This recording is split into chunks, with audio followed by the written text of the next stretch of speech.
Hello, Bubs. We're back with more Jigsaw Mania. The puzzle is Beware Haunted House. And as you can see, I've been building certain sections since I don't feel like putting this on a huge table because it's cold outside and I'm sitting up in my one of my book rooms. It's easier just to sit upstairs in the warm air than downstairs in the cooler air. So let's do this, bruv. Let me turn this on. Start the lecture 37 of the Teaching Company's Great Courses in Literature. Christine D. Pizan, I think it is. No. You want Christine.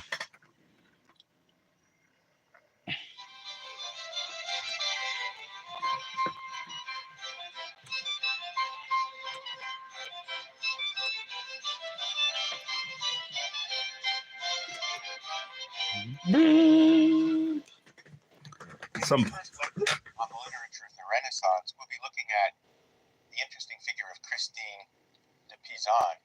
She is herself, I think, a good person to begin these lectures. Never heard of her. Because she is a transitional figure looking back to the great medieval predecessors, like Dante, who she draws from, and also looking forward to the concerns of the other writers that we'll be dealing with, concerns often grouped under the umbrella term humanism, which is, of course, not to say Spumanism. that she was an extremely interesting person in her own right, both in her life and in her works.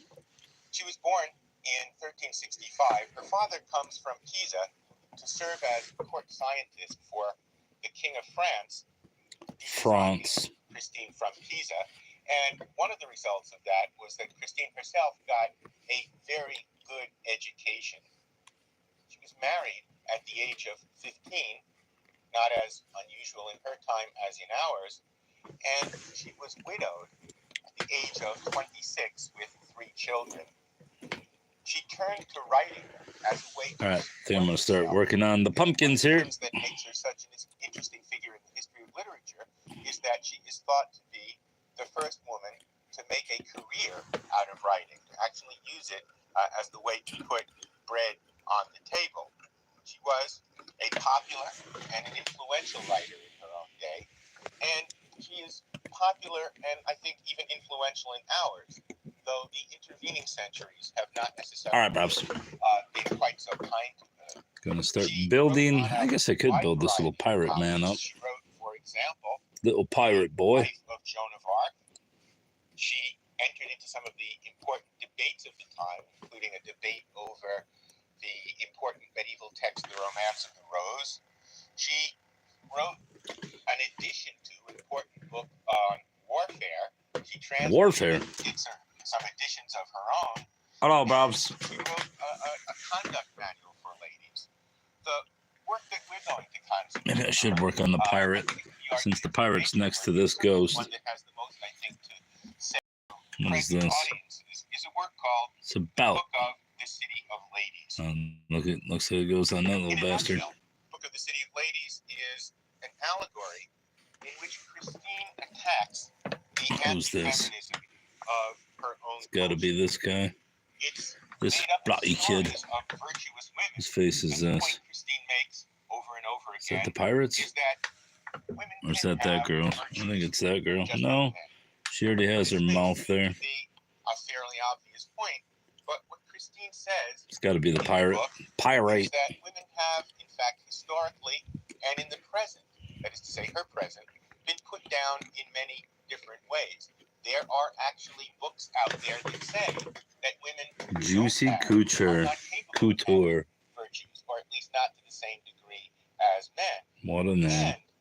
And there's also an expectation that women are not really going to be as good as men. What Christine says is, look, it's very simple. Women haven't been as good as men in many areas because they haven't had an equal opportunity. in many areas. The Book of the City of Ladies is an impressive and moving plea for equal opportunity, and as such, has a good deal to say to us today. She presents all of this This is in part of the a skeleton. historical framework, and that framework really consists of building a city, constructing a city out of virtues, which she thinks that women no less than men can achieve. Well, the idea of constructing a city out of virtues is an idea that in fact can be traced all the way back to Plato. In the Republic, Plato says that a good city is going to consist of the following virtues. It's going to be wise. It's going to consist of the virtues of wisdom, of courage, of moderation. No wonder why all of our and cities of suck now. justice. Christine comes along and sort of runs with this idea, but actually takes it a bit further by relating the virtues to the actual physical construction of a city. So she constructs a city of virtues in which Lady Reason comes to build the foundations, Lady Rectitude comes to put up the walls and the buildings, and finally Lady Justice is going to crown the city with its roofs and to decorate the city. What happens is that these personifications, Lady Reason, Lady Rectitude, Lady Justice, come to the narrator, Christine, and educate her by telling her stories about women who have achieved virtue. She follows Dante. Dante, in the construction of his afterlife, What is this? doesn't really make a distinction between people who are real Is and that his people who belt? are fictional. That is to say, they occupy the same plane of reality, so that we will see somebody like Ulysses along with somebody like No, that's his shoe. together on the same plane of existence. She does this also. She tells stories, in other words, about people we can learn about from history, but also people that we can learn about by reading other texts. And what's kind of interesting is the texts that she goes to in order to extract these examples of virtue. Virgil. She follows Dante in this way also, in that she weaves classical and biblical figures together along with examples from history, even moving up to her own time. The structure is something like this. Christine, the narrator, is sitting in her study, not only lamenting all of the bad things that have been said about women, but also internalizing them. That is to say, she has, in the fiction of the story here, come to believe Is this part of the dog? all of the bad things that folks have been saying about women. So she says, I really have to come to terms with the fact that when God created women, he created a vile creature indeed. Well, the three personifications come to talk her out of that position, and they are the ones who present her with the opportunity to learn, to take her out of her dark wood of error. In other words, in this How many times are you going to say hi, she's Bubba? following Dante, I think, in a very deliberate, self-conscious way, as Dante has three guides to the afterlife who lead him from ignorance to knowledge. Christine's dark wood is believing all of those negative stereotypes about women that have been part of the tradition that she has grown up in, and of course, I guess this part connects of here. contemporary society. Well, all right, we're going to work on the pumpkin anyway. Listen to these tales and learn from them. But of course, Christine, the author, is really constructing the tales in such a way that they will emphasize all of the different ways in which women have been representative of virtue. Christine gives, for example, what can only be called a feminist reading of a great many of the stories from the Bible. And what I'd like to do is to show how she uses one biblical story and one story from the classical tradition, and sort of put those two things together as our best intro. Let's find some pumpkin action here. In the text, the Book of the City of Ladies. There's a story in the Gospel of St. Matthew where a Canaanite woman comes to Jesus and says, "Cure my daughter." It's a story about a woman who would not take no for an answer. She says, "My daughter is possessed by a demon." Oh, this is Jesus puts her interesting. off saying, "I was only sent to the lost sheep of the house of Israel. Well, the woman doesn't give up. She keeps on coming. And finally, Jesus answers her by saying, okay, woman, great is your faith. Be it done for you as you desire. Your daughter is cured. It's That's it? as though Jesus has been worn down by this woman's insistence. Well, Christine looks at this story and says, let's talk about it from a feminist perspective. Let's see what this means. She makes some fairly obvious points and some subtle ones in her exegesis of this gospel narrative. First of all, Get it? Her exegesis. It's a woman's talkativeness, which is a sign of her inner faith. So she takes a stereotypical womanly quality, a quality that has been sort of ridiculed from comedy all the way from Aristophanes up to I Love Lucy, and she says this is really something seen in this context, which is positive rather than negative. Second, she points That's that out pumpkin up on the fucking thing. that Jesus clearly did not ignore women, and then pointedly compares that to the present, that is to say, to her own lifetime. She says, how often will our contemporary popes deign to discuss anything with a simple little woman, let alone stories of their own salvation? If we go back to the story for a minute, the message that's, I think, apparent in any thorough exegesis of the passage is that Jesus is something more than simply a Jewish Messiah. He is also a Messiah to the Gentiles. That is to say, his message is much larger. These are the two ones on the porch up there. Perhaps even realized. Well, it seems to me that Christine is subtly piggybacking onto this notion and suggesting that just as the Gentiles, who they are, sort of has expanded as Christianity itself expands, so that, for example, St. Paul talks about a mission to the Gentiles. By the time St. Augustine comes along, he means that to include incorporating large elements of classical culture and classical learning into Christianity. For Christine, what she wants to suggest is that those who need to be more thoroughly, or appropriately, more fully brought into the Christian community are women. That is to say, women need to be given the same kind of rights and privileges within Christianity that men do. Now, it's also important when it's going to be the hanging one right there. Realize what Christine is doing. She is not in any way changing the biblical story. She's simply making a couple points about it that are very important for her larger purposes. One is, implicitly, that the exegesis of this story has in the past been in the control of men. They're the ones who have told us what this story means. What would happen if women were to look at the same story?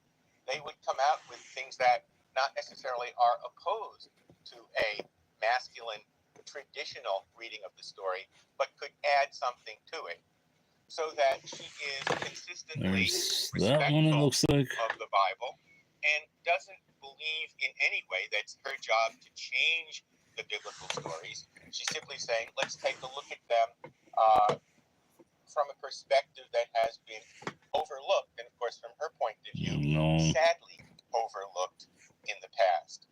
So that what she does in one part of the book is to deal with the Christian tradition gently and firmly at the same time, essentially challenging it to live up to its own best understanding of itself. Christine also gives a reading of many classical stories. And here, I think it's interesting to see that what she does is not so much reinterpret the classical stories and the classical tradition, but rather what she does is rewrite them, truly revise them. One of the most interesting is the story of Dido and Aeneas, famously told in Book 4 of Virgil's Aeneid. In Virgil, it turns out to be not only one of the red-hot love stories of the ancient world, but also a test case for the proper relationship between duty and desire, a theme that runs through the heart of the Aeneid. Aeneas is washed up on shore in Carthage. Dido, queen of Carthage, comes to the rescue, basically gives him a place to stay, a place to refresh, and then gives him her love. And so they carry on this red-hot romance until the time that Aeneas leaves Dido, because his duty to go ahead and found Rome, is much more important than his happiness. Well, when Christine tells this story in the book of the City of Ladies, she changes it in several very significant ways. I think those ways are worth talking about. One thing that she does is to spend a lot more time talking about the history of Dido herself before she hooks up with Aeneas. It turns out that all of the things that one learns about Aeneas are paralleled in this revisionist telling of the story by Christine. Aeneas is in exile from Troy. Dido is in exile from Phoenicia. Aeneas has to go and found a new city. That's his destiny. Dido has already done so. She's at Carthage, successfully ruling this city on the coast of Africa because of her skill and intelligence as a leader. Something, of course, which is meant to compare with the leadership qualities of Aeneas himself.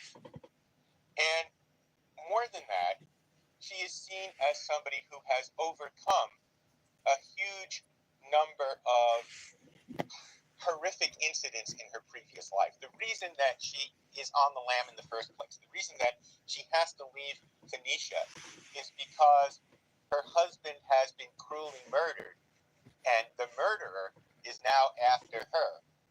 Well, Christine tells the story and says, by the way, when this happened, she almost died of grief.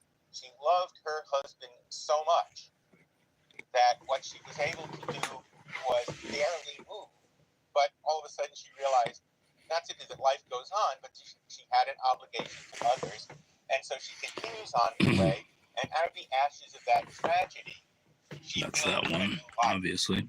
I think that there are a couple of things that are worth talking about here. Not simply the fact that it's a It's probably parallel going to be that one, but that notion of since that's the almost only one on dying the from border. grief, not knowing whether or not she's going to be able to go on, seems to me to be a thinly veiled biographical detail in which Christine might well be relating to us something about her own life on the death of her husband, and that there's a kind of parallel to be drawn between Dido building an empire and Christine building an empire of words, if you will, by becoming a writer.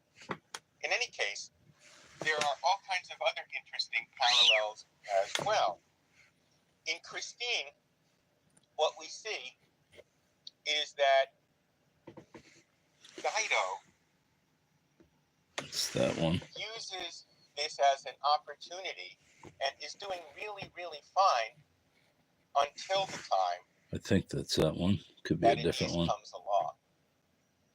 Now, yeah, that's going to be this one up here. In Christine's version, the reason that Aeneas leaves Dido is because he's treacherous and is not really capable of the same kind of love that she is. And I think that that's a sort of important thing to take a quick look at. Dido and Aeneas, she tells us, spent so much time with one another that love, who knows how to subjugate all hearts with the greatest of skill, made them become enamored of one another. But as experience showed, Dido's love for Aeneas was far greater than his love for her, for even though he had given her his pledge never to take any other woman to be hers forever, he left after she had restored and enriched him with property and ease, ships refreshed, repaired, and placed in order. It's going in the skeleton's hand. Like a woman had had spared no expense where her Right, heart was yes. involved. Well, this Hell is yes. a very interesting passage because it suggests, among other things, a very different conception of love than the conception that we see in Virgil. For Virgil, love is red-hot passion.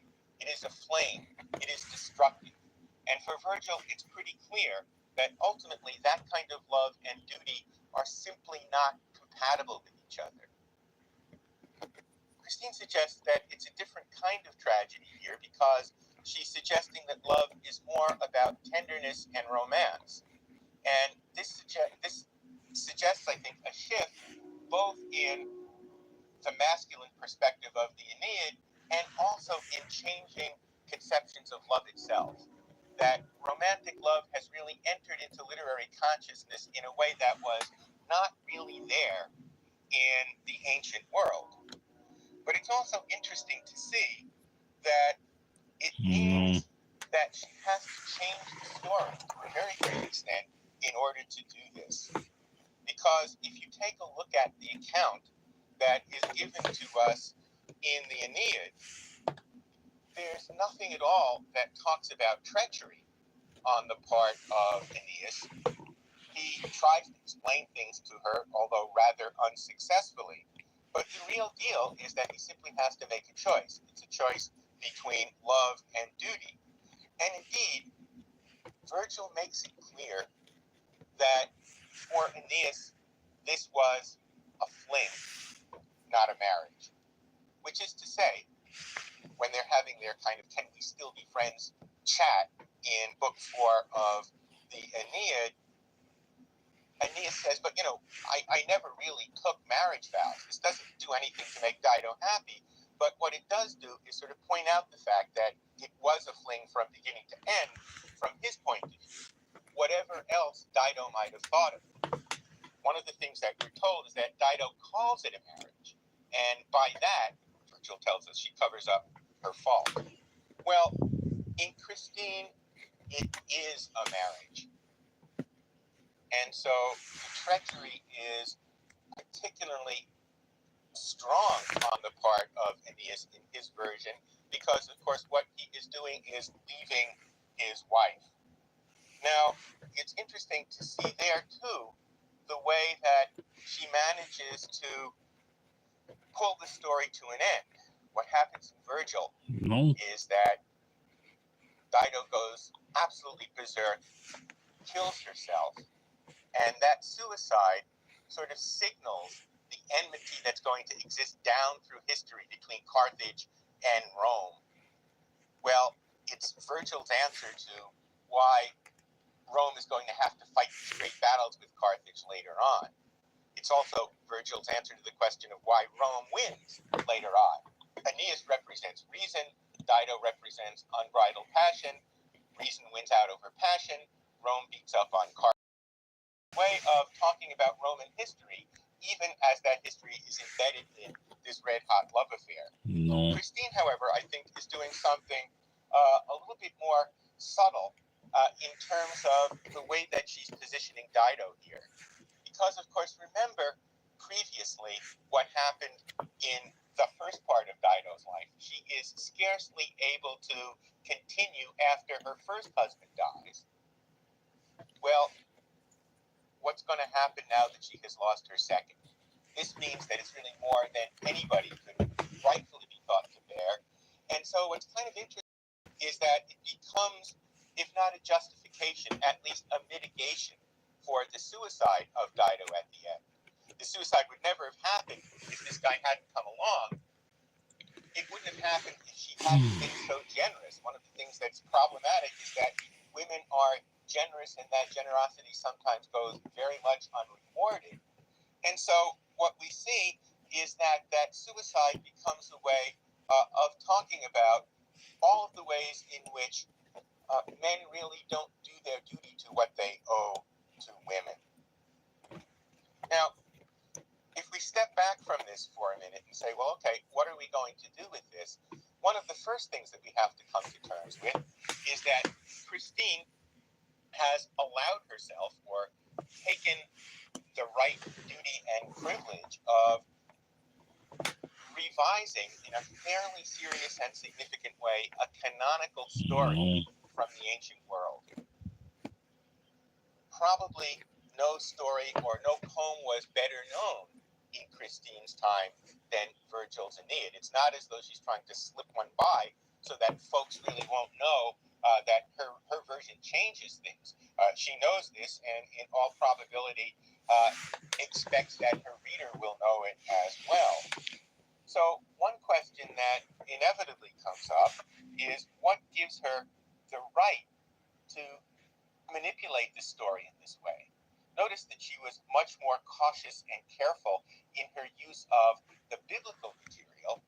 She didn't change a word of the story. All she did was look at it and say, let's see how this can be interpreted in a way that's different from the way in which it has been interpreted traditionally, and the way it's been interpreted when males are doing all of the interpreting. But here, she downright takes the story and changes it in some of its most significant points. Well, I think it's important to sort of backtrack and realize that she's not the first to do this. She's actually placing herself in a fairly exalted tradition, because Virgil himself constructs his epic poem, his great Latin epic, the Aeneid, by revising in very significant ways. That piece should be easy to find. The epics of Homer. One could look at is that a skeleton hand? As a rewriting No, that's the bat. The Iliad and the Odyssey, told from the point of view of the losers. That is to say, from the point of view of the Trojans. And what Virgil is doing is saying, thereby, what I'm doing is suggesting that now, since these Trojans are the ancestors of Rome, that now, in a sense, skill in epic has passed from Greece to Rome. So my revision is also my saying that I'm going to somehow go beyond my predecessor.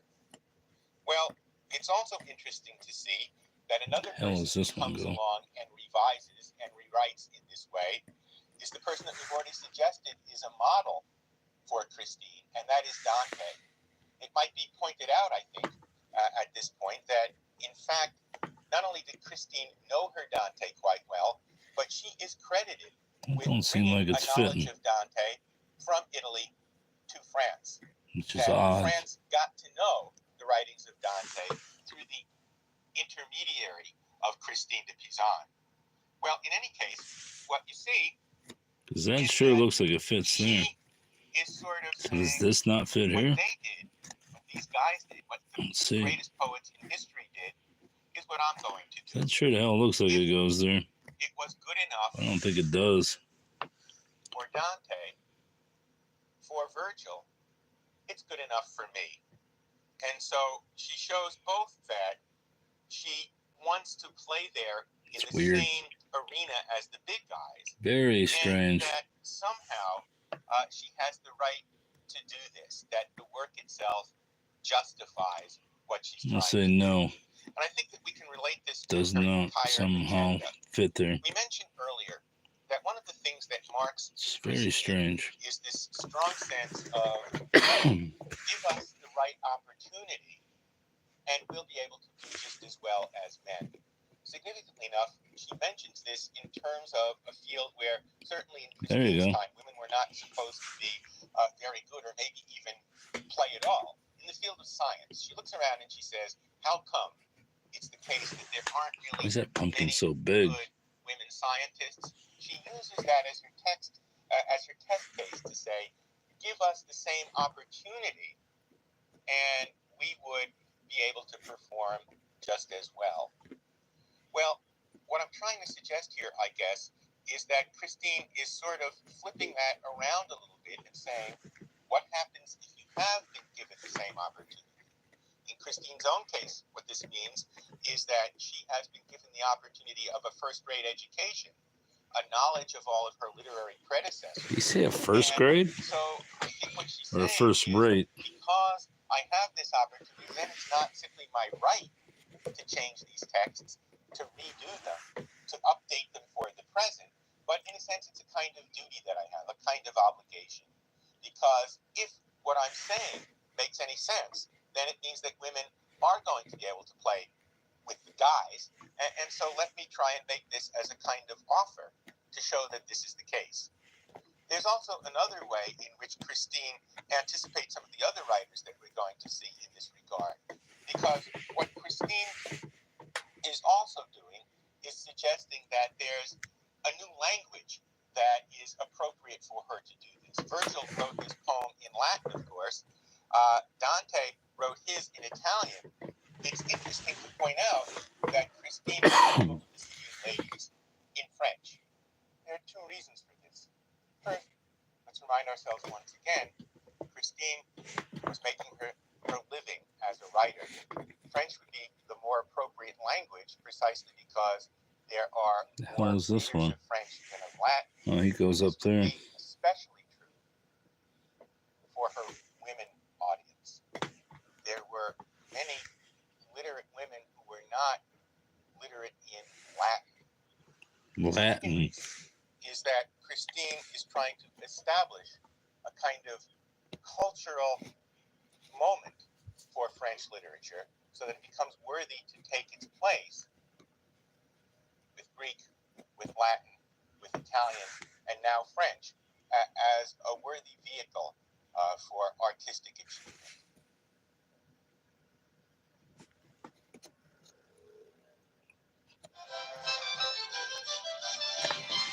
Erasmus.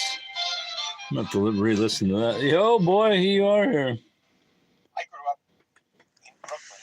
You live here now, buddy. Erasmus Hall High School, named after the great Dutch humanist Desiderius Erasmus, 1466, 1536, who is hell yeah, Pumpkinhead. Lecture. I remember vividly when I was a kid, there was a column in the Brooklyn section of the New York Daily News suggesting in no uncertain terms how dumb it was to name a New York City high school after a Dutchman nobody had ever heard of. Down the road being Bedford Avenue, was James Madison High School. And if you went all the way to the water to Coney Island, there was Abraham Lincoln High School. Everybody knew who those guys were. And they were Americans to boot. But there was a certain logic. The school was meant to be a reminder of the time when Brooklyn, after all, was a Dutch settlement, which indeed it was in colonial times. As for the fame part, probably true that very few people in Brooklyn in the 50s had much of a sense of who Erasmus was, but that's more's the pity, because more's the pity. In his own time, everyone knew who he was. One of the most famous figures in Europe, and not just among a small scholarly community of like-minded men, fellow humanists like Thomas More, who was a best friend of his. He was part of a much larger right? society. It sure don't look right, one of those people who I guess nowadays would have the title public intellectual. His fame throughout Europe was achieved by few other writers and scholars in Europe. And scholars. Though Dutch by birth, hell he yeah. lived in many parts of Europe. Hell He was yeah. a kind of restless pilgrim throughout his life. He traveled and lived in England, in Rome, in Germany, in Switzerland. These were, in fact, he lived everywhere, buddy. That he called home for a while. And his travels would have been even more extensive had he accepted all of the invitations that he received.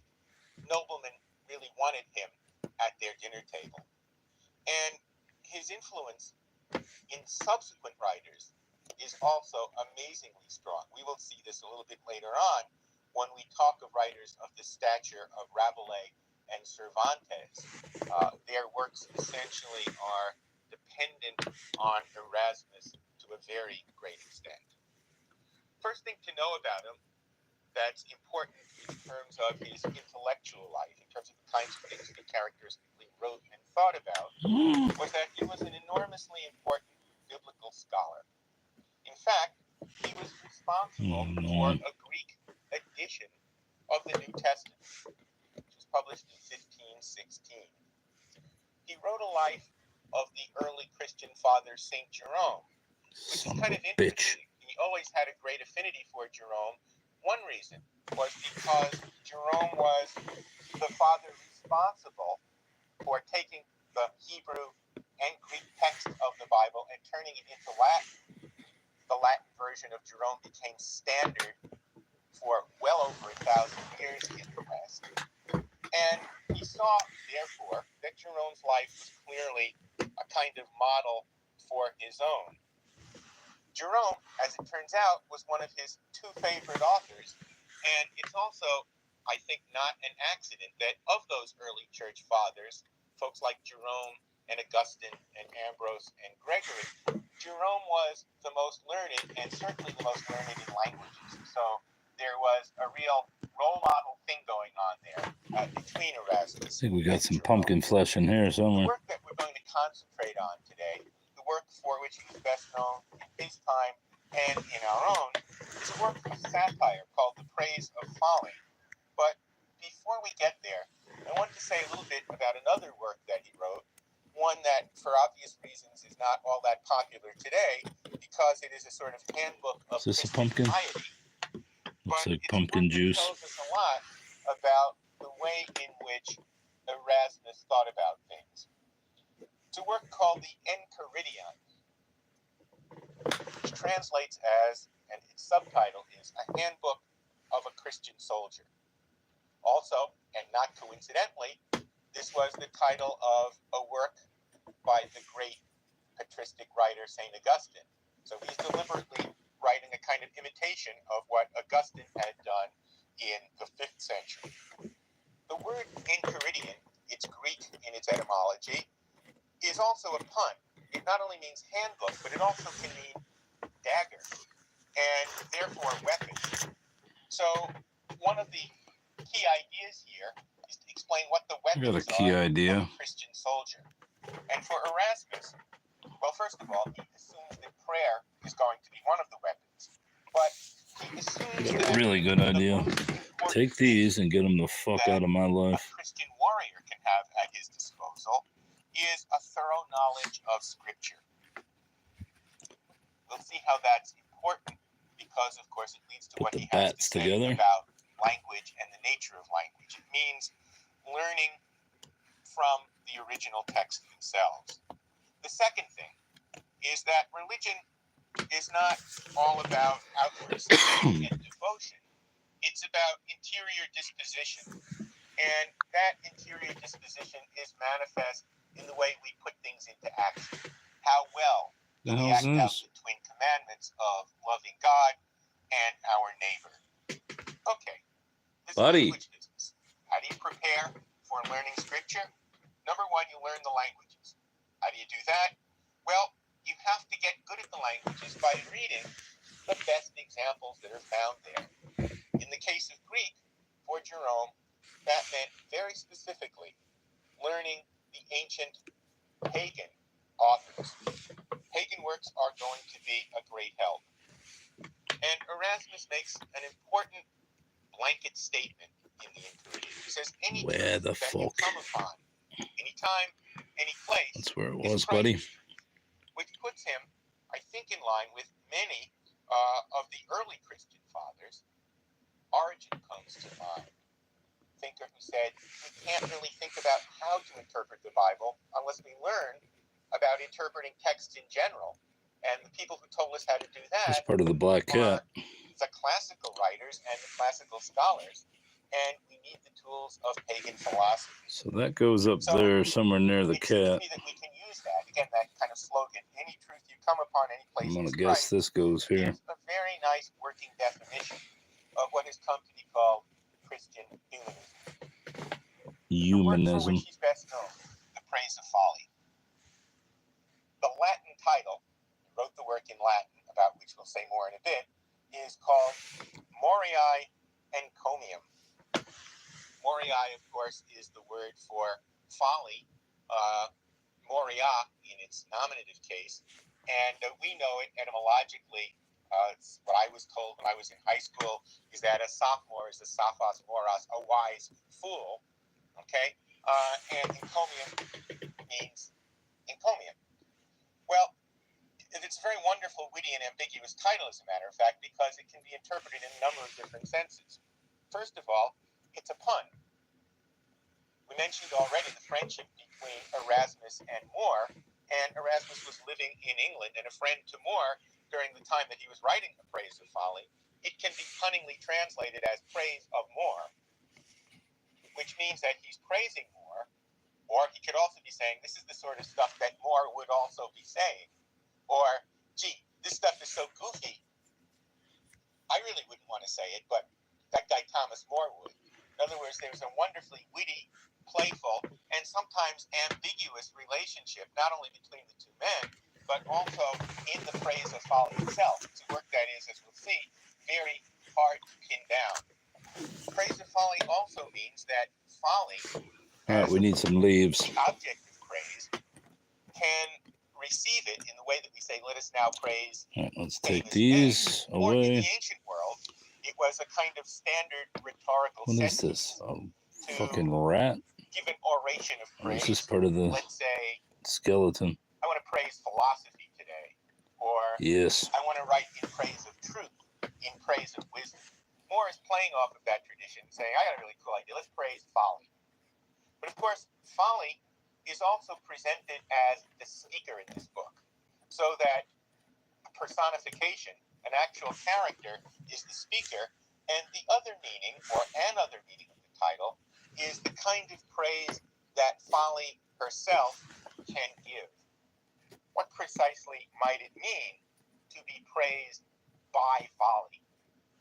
Well, all of those things are present, and all of those things make it hard to pin down because we're trying to imagine as we're going through the work what meaning of folly is most applicable at any particular point along the way. And indeed, what I would say is that even though it was the most popular of his works in his time, it is the work that is most influential in those later writers like Rabelais, like Cervantes, and surely in our own, most popular. Right, so that solves a lot of problems. Best understood.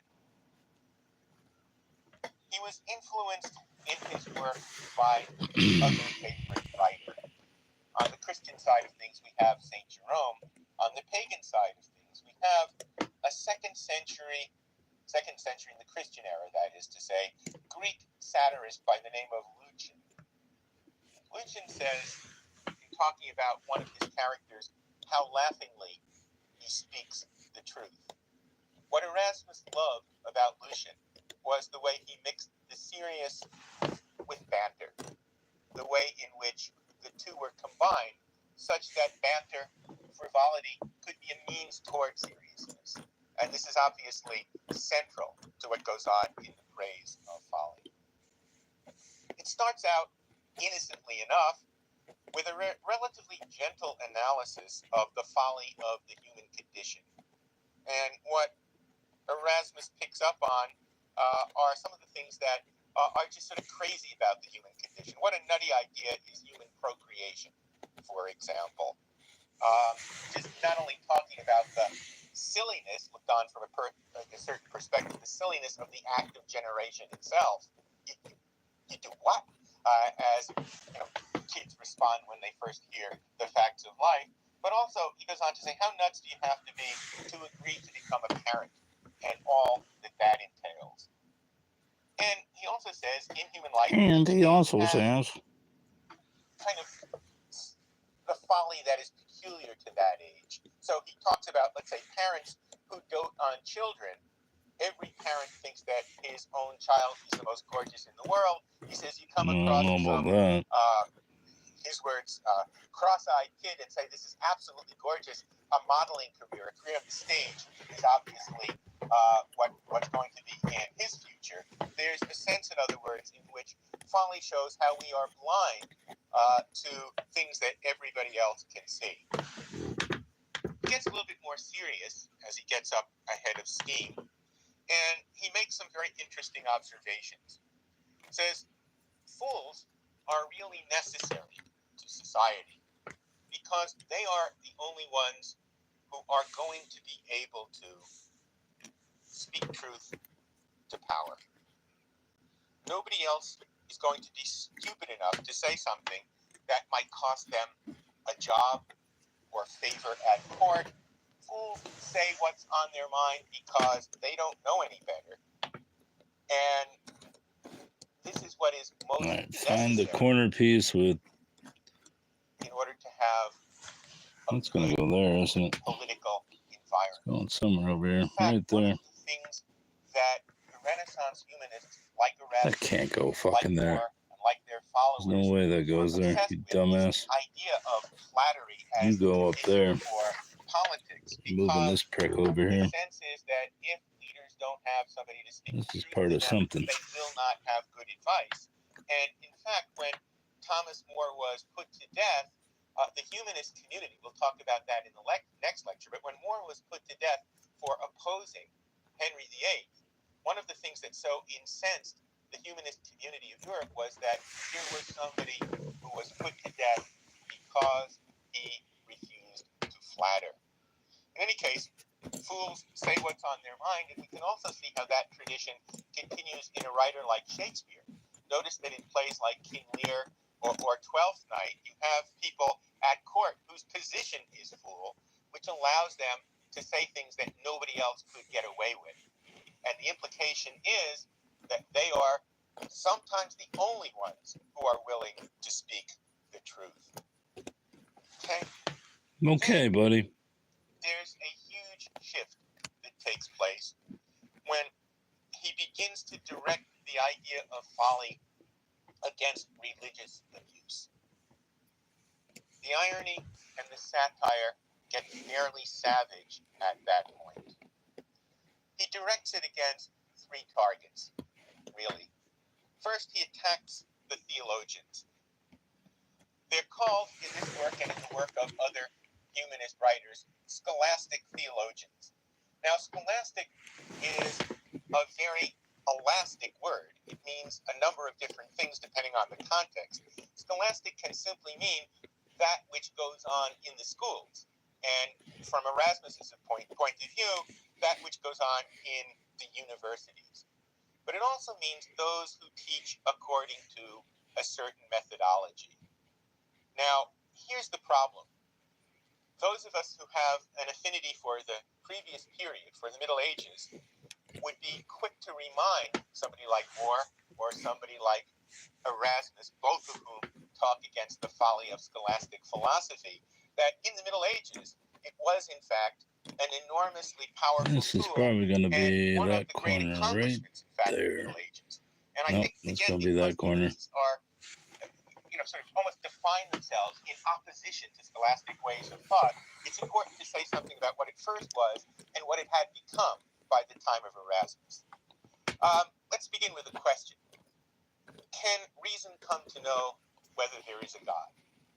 The scholastic way of dealing with this, as presented in a representative figure like Thomas Aquinas would say, it seems that reason cannot know, and then list all of the arguments Fuck does this piece go? And he would say, on the contrary, Where's there at? Oh, that's the dog's feet. biblical source, and then give all of the reasons for why. Let's not go there. You can come to know knowledge. Can't go And then there. tries to sort of create some kind of synthesis, and then goes back to the original objections and says, let's see what was good in those original objections, and let's see what we have to reject. Yeah, it looks like it. All of that, it's a method that allows you to Find another piece with white, you dummy. various kinds of sources from the Bible, from the church fathers. There it is. We'll see if it fits. Fuck yeah, it fits. Exactly what the humanists are doing later. All right. The scholastics did in their own way, in their philosophical discourse. The problem with this is that that's not an end piece, you shitball. vibrant and dynamic tool that is during, let's say, the lifetime of Aquinas became something a little bit different as it became kind of establishment, first of all, and then became formalized. What happened in scholastic discourse is that the questions themselves seem to become more important for their own sake, or, as the humanists said, for the sake of demonstrating the ingenuity of the folks who were propounding them, and that it became a kind of formalism. And so the language itself was debased. Again, a very important concern, because another way of defining the humanist position is we want to go back to those original languages and learn them as well as we can. And those included, of course, not simply Hebrew and Greek for the Bible, but also Latin, the Latin that was written by great pagan Where's authors that such fucking as Cicero. piece? Well, one of the things that the humanists had against Scholastic Latin was that it too became rote and formalistic. It's almost as though, almost like learning a catechism with certain key phrases, you could formulate your own series of scholastic arguments. It became, you've got the catchphrases, then simply fill in the blanks and kind of crank it out. It almost became a kind of theology or philosophy of accounting. So what happens is that folly attacks all of these folks big time. They teach in the schools, they teach according to a certain methodology where things are ordered, numbered, done in detail, and they're really not interested in truth or in the point of it all. It's not going to help them lead a Christian or more Christian life.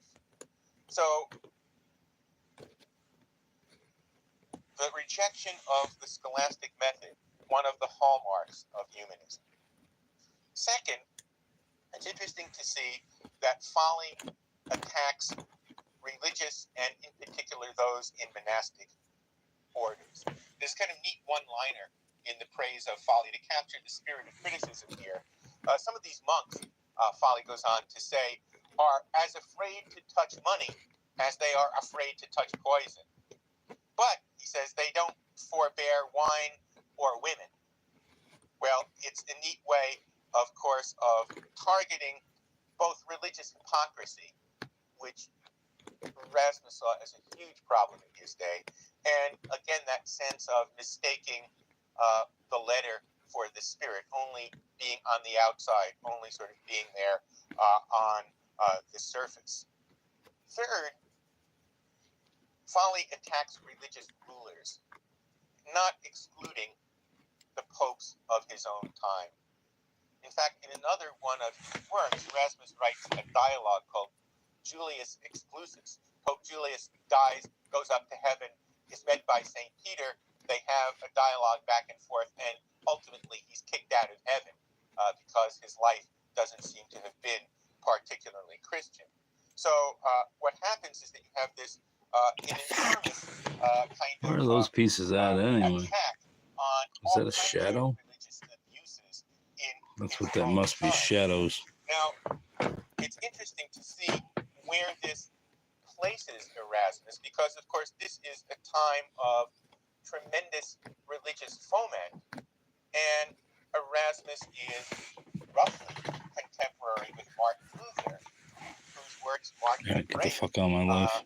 in Western Christianity between Catholic and Protestant. And it's interesting to sort of follow not only their respective careers, but the way in which their careers intersected.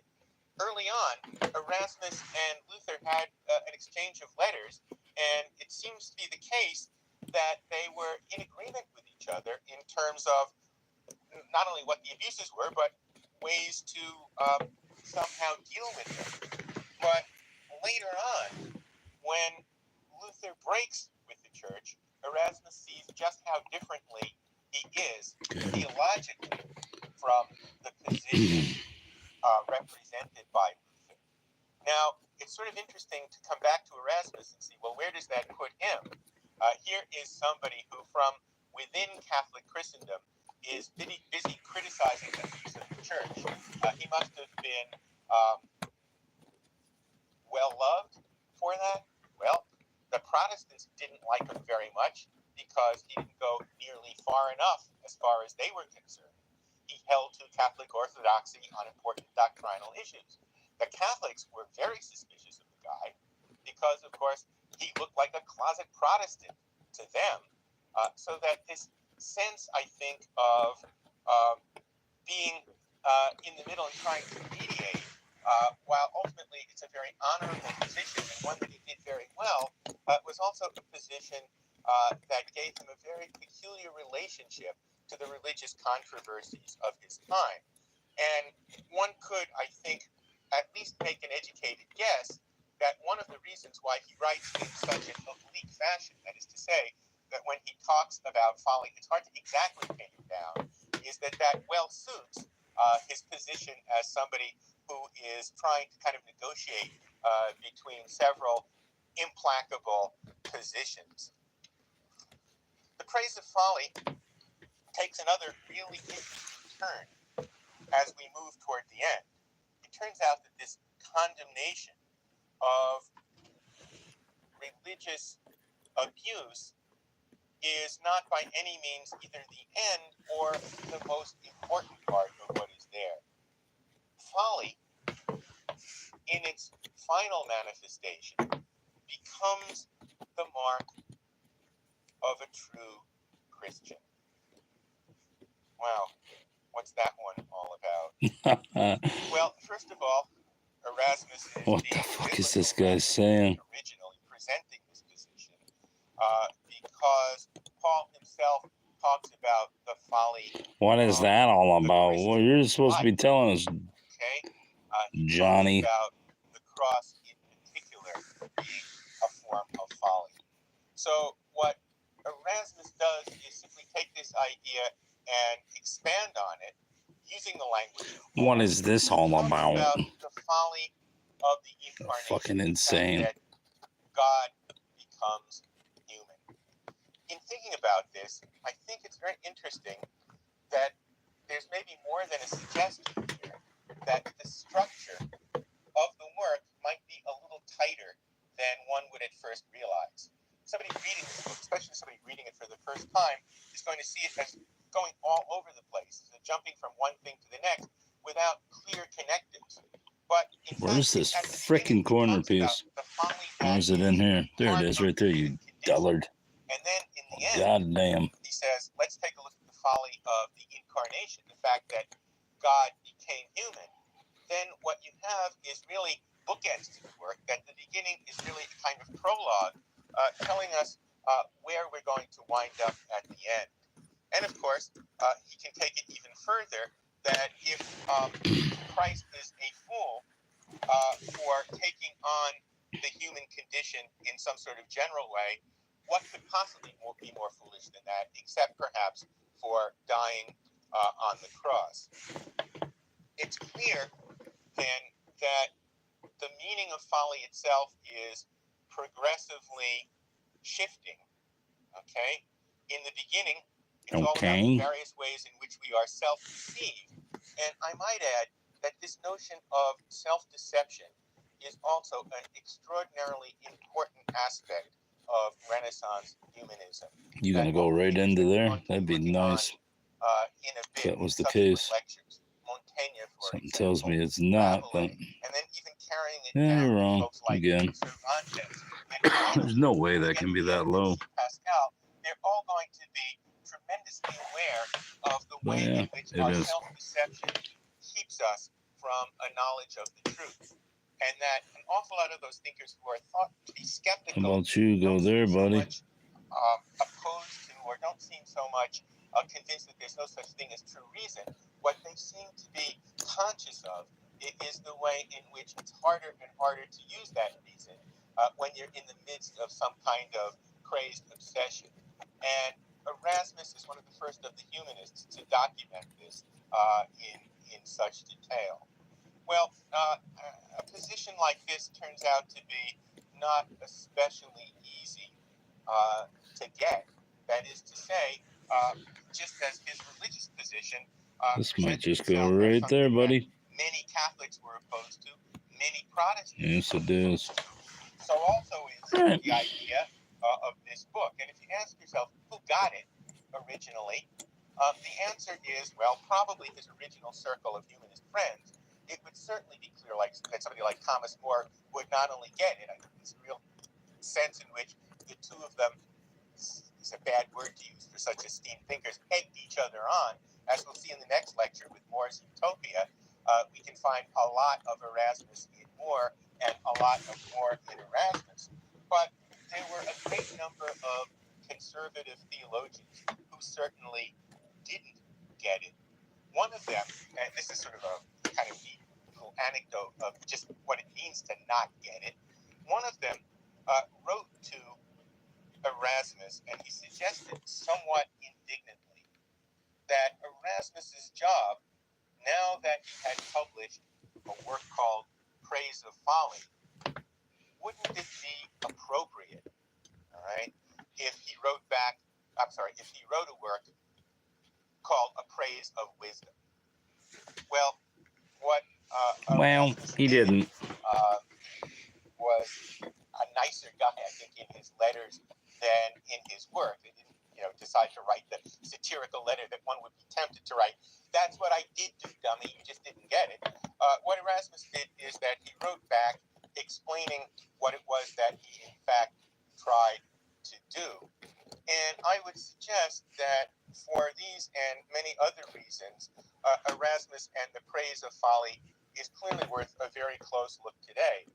It's also interesting, it seems to me, that one of the Where's this gravel shit? Right there? This sort of humanist circle, they write in Latin to a relatively small group of people. What's the point of doing it in Latin? Well, one point is that it keeps the community international. But, of course, it also means that it is kept to a relatively small community, so that you have a kind of paradox of soul brothers throughout Europe. Funk soul brother. In some cases as well, but you don't have a very large community in any one culture. And it seems to be particularly interesting that it is the great vernacular writers, again we mentioned them, in particular Rabelais and Cervantes, who take the work of Erasmus and who vernacularize it later on. Boop, boo-doo-doo-doo-doo-doo.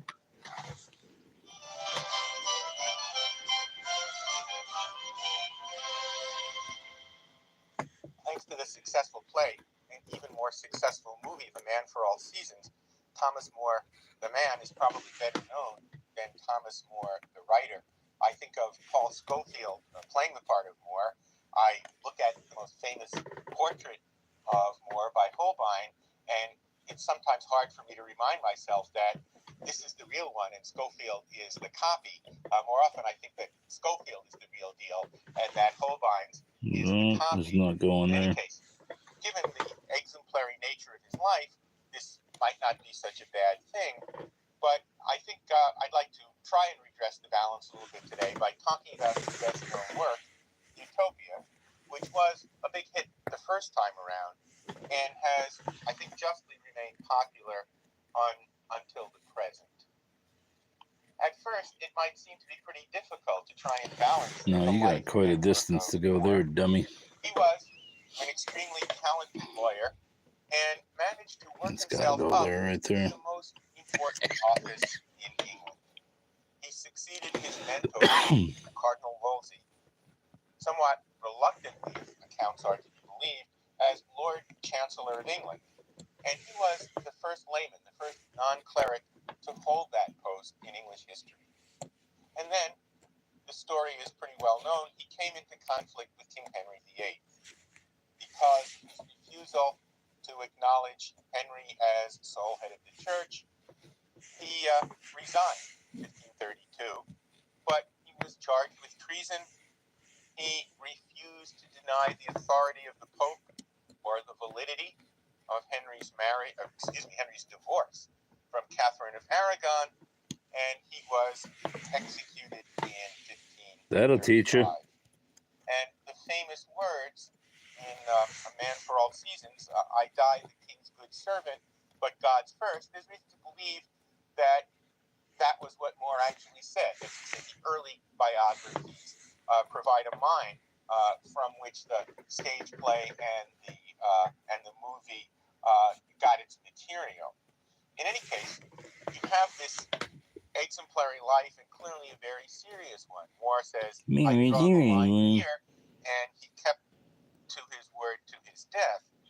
And it's that very seriousness, that high seriousness in the face of a kind of ultimate confrontation that makes the initial contact with Utopia so difficult, in many ways so stark.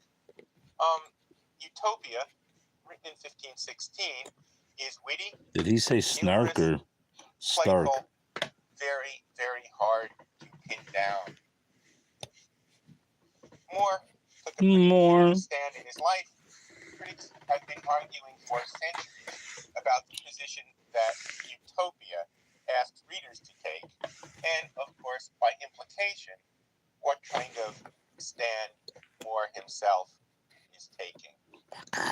We talked a little bit in the last lecture about the way in which Erasmus and Moore were best friends.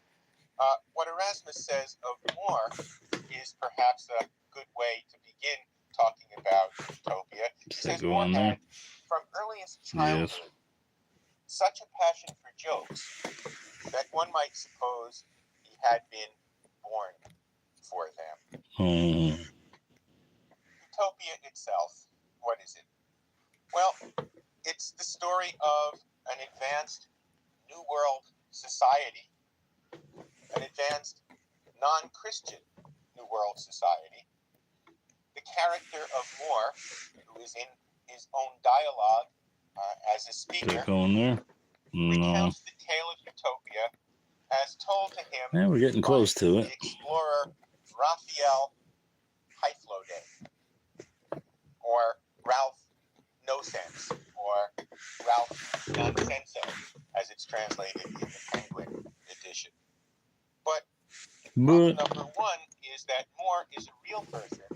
Hyfloday is a fictional character made up by Moore.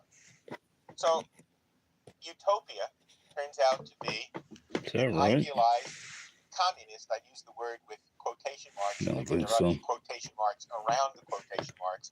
Society, perhaps a better way of stating it, a communal society, a place where there was no private property.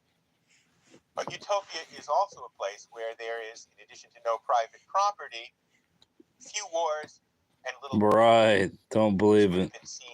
Don't you believe that? Moore's time. That fucking butter churning bullshit. No wars, my ass. And Moore, the character who is meditating on all of this stuff that Hyfloday tells him about this great place, concludes that indeed, while some of the utopian practices are admirable, they're really not particularly feasible within the context of English society. Well, what makes this work so difficult to pin down? First of all, the kind of apparatus that he makes the reader go through before we actually get to. See, this is kind of dark, so I don't think that's going there. Very difficult to sort of see exactly what position a reader is that makes sense. Take. It starts with what looks like a sort of computer gone wild on the page, which is really Moore's design for the utopian alphabet, entirely made up. This has to go here. Okay? Entirely nonsense. That's got to go there. And then you have, of course, a transliteration of these utopian characters into English characters, where they also make no sense whatsoever. You sort of read it all out, and it's just a lot of gibberish. Then it is translated into English.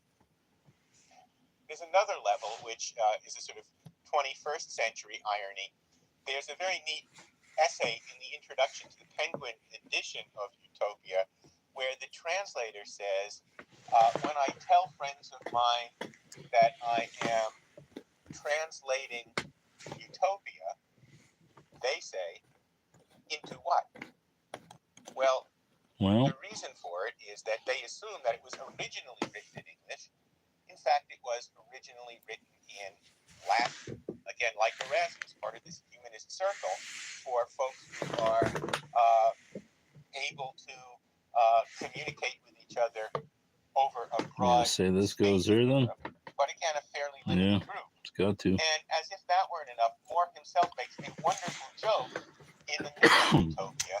He's talking about how he's trying to, or rather, his fictional character, Hyfloday, is talking to these utopians. He's hearing all the good things about their society. He's trying to think of something good about his own society that he can kind of give back to them. He says, well, one of the things that you ought to do is become acquainted with the literature of our tradition.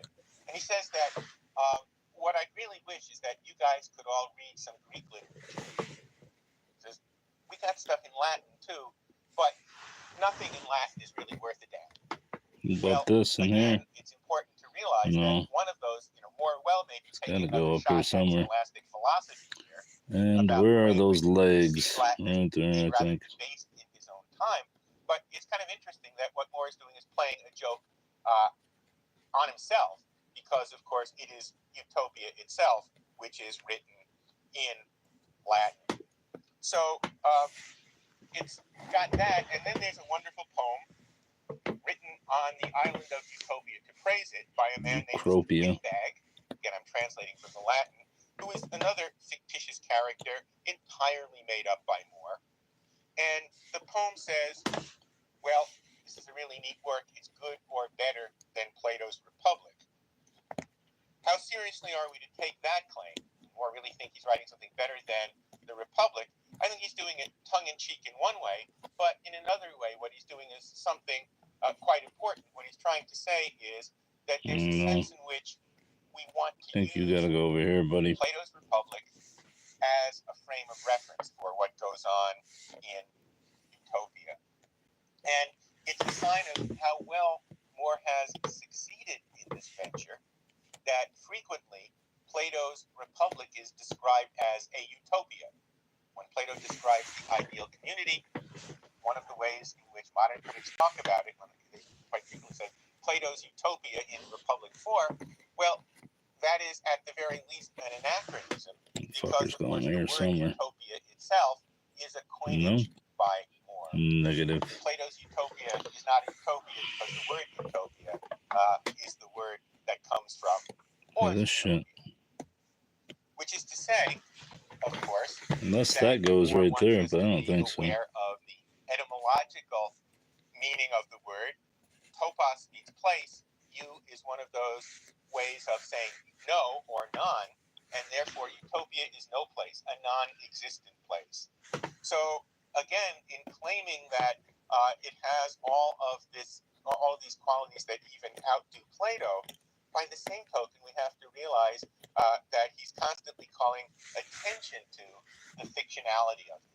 And it continues. It really gets quite fictions of my mind, Moore buddy. writes a letter to a real friend of his, a person who really does exist, named Peter Gillies.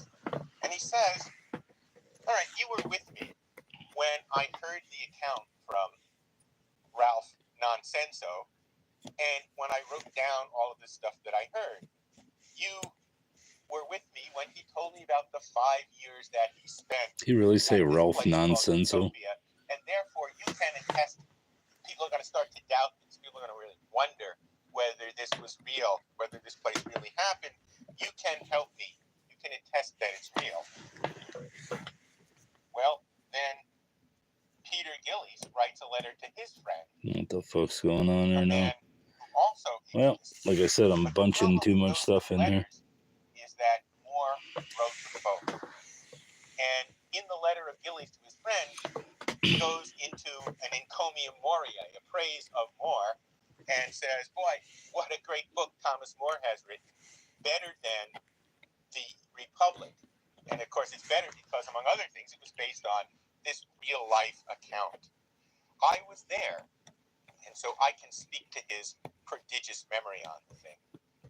The problem with it, again, in this letter from Gillies to Busleiden, is Raphael Nonsenso seems to have... Can't take this Nonsenso guy serious. Rumors of strange things that happened to him. We don't know. So here's the problem. Again, we're talking now in this letter from Gillies to Busleiden. Moore's got this text, but doesn't know whether to publish it or not, because when people are going to go to try and find Nonsenso to find out if it's all true, no Nonsenso to be found. So he says, what's interesting about this account is I can see a lot more in it than Raphael could have seen in the time that he was there. In other words, it takes the reflection. Experience sometimes is not enough. It takes subsequent reflection on experience to tell what something means. Nonsenso has the experience. Nonsenso gives the experience to Moore. Moore writes it down. I can see more in Moore's account than there was in the original. Well, to the reader, that makes a certain amount of sense because, of course, Raphael doesn't exist. So all of this is a way of Moore preparing his reader for the fact that a lot of pretty wild sleight of hand is going to be going man. in this text. Some of the concerns of Moore's own time Just the cat's foot. and place are quite obvious. Kind of looks like it. Call the concerns, the largest Is it? concerns of the Renaissance, Right. apparent. One of which, of course, is the discovery, quote unquote, by Europe of the New World. Now, this is a little bit tricky to get at. One of the things we often read, especially if we look at textbooks that were written or derived from folks who wrote the Fuck is this piece? is that folks This like piece is Columbus right here. discovered that the world is round. Nah. Educated people already knew that the world was round. Did they? Babylonians knew that the world was round. Greeks knew that the world was round. Romans knew that the world was round. Educated people in the Middle Ages knew that the world was round. What they thought was the world was smaller than it was. And so Columbus, thinking he's going to find the Indies by sailing west, reaches the New World. What are the results of what we sometimes call the age of discovery? Well, we know certainly in a political sphere that results colonization, and if you happen to be Spain initially, an awful lot of Inca gold coming back to fill their coffers. There's that piece right there. Gold as well. So I couldn't find it because it was over there. Because this new vantage point of a new world also provides a new perspective for looking at one's own practices and beliefs. Doing it the hillbilly method here. I teach my humanities course, which starts with the ancient Greeks and sort of moves all the way up through Shakespeare's time. I tell my students that one of the advantages of going to the past is precisely the fact that they don't share our assumptions. And so we can look at them and question their assumptions. But it's also extraordinarily important if we're perceptive students, if we want to get the most out of the class, that what we should do is to try to look at ourselves as though we were looking through the eyes of a Thucydides or a Herodotus, as though we are seeing ourselves the way Sophocles might have looked at us. And it seems to me that what the discovery of the New World provided for a number of the great literary artists of the time is exactly that sort of perspective, geographically distant as opposed to dullard. chronologically different. But all right, this one should be really rather easy. the same. If there is this new way of looking at us, we will see later on when we're talking about Montaigne that he wrote an essay called On Cannibals, and that essay influenced Shakespeare later on, who's writing The Tempest, who do exactly the same sort of thing that Moore is doing here. That is to say, they're providing themselves with a context from which, a vantage point from which they can take a look at their present community. Well, what Moore does very carefully in the Utopia to make it difficult for us to immediately jump from one realm to the other. Unfortunately, for me, world that he finds there, I guess I can move this over now that I've cleared it out. that, along with And Raphael then Hyploday, it Ralph could be fun transferring this. we have references to Americus Vespucci, for example, who was very real, and so there's this sense of trying to have it both ways, to have a fiction, which your readers know is a fiction, but to remind them that there's a kind of reality behind the fiction that is provided for by the discovery. Is there another edge piece? So, what does he find in this New World utopian ideal community? He finds folks living according to natural law and natural religion. Natural religion, what's that? What's that? Sometimes I feel like some natural religion. Sometimes I feel like you should be teaching this course. What natural religion turns out to be is And that's a lot of times. The fact that God reveals himself in the book of nature. St. Paul talks about this in the letter to the Romans, as a matter of fact. It says that there is a kind of universal revelation given to all people. And so this is not in any way a unique idea that Moore is playing with here. But what natural religion means in this context is that this sort of revelation, the stuff that is available to everybody, simply by looking around and reasoning a little bit from what they see, is meant to be seen in contrast to the idea of some kind of special revelation. If you are a Jew or if you are a Christian, you believe that God reveals himself in special events and through special people and through a body of text which has come to be called Scripture, so that the God of Abraham and the God of Isaac and the God of Jacob, and for Christians, the God of Jesus, speaks in a very particular way, as opposed in a revealed way, as opposed to in a natural way. So here you have the situation in which people are living without the revelation that was given to Christians and Jews, and they're doing a very fine job of it. Thank you very much. In other words, here you have these utopians who are doing very well without the quote-unquote benefits of organized religion. Well, what are we to make of this? The most immediate take, the one that we're sort of tempted toward, if we're simply reading it out of context, is that organized religion is a crock. For if that's going a little bit too far, people without organized religion are better off. Here, I think it's a little bit more ambiguous, because I think that Moore might say that religion is, on the whole, a good thing. He is, after all, remember, a serious Catholic who is willing to give up his life for his beliefs. But he's also somebody who, throughout his life, was very interested in religious concerns and religious issues. In other words, it's not something that Look at that. There's that fucker right there. Piece I was looking for. He was somebody who, let's find that. for example, wrote responses, serious theological responses. Some stuff gets hidden. In 1523. Is there another way of looking at this? Well, I think one way of taking a look at it is that it suggests the very real possibility that when organized religion doesn't make us better, it might very well make us worse. And that this is, I think, a paradox that all religious people have had to deal with and seriously consider. And of course, in a way, it seems to me that he's getting at the same kind of thing that Erasmus was getting at in his satire of religion. That is to say, the fact that the beliefs and the practices really weren't going together in his own time. That there was a lot of what Erasmus would see as rank superstition, but not enough of the inner core.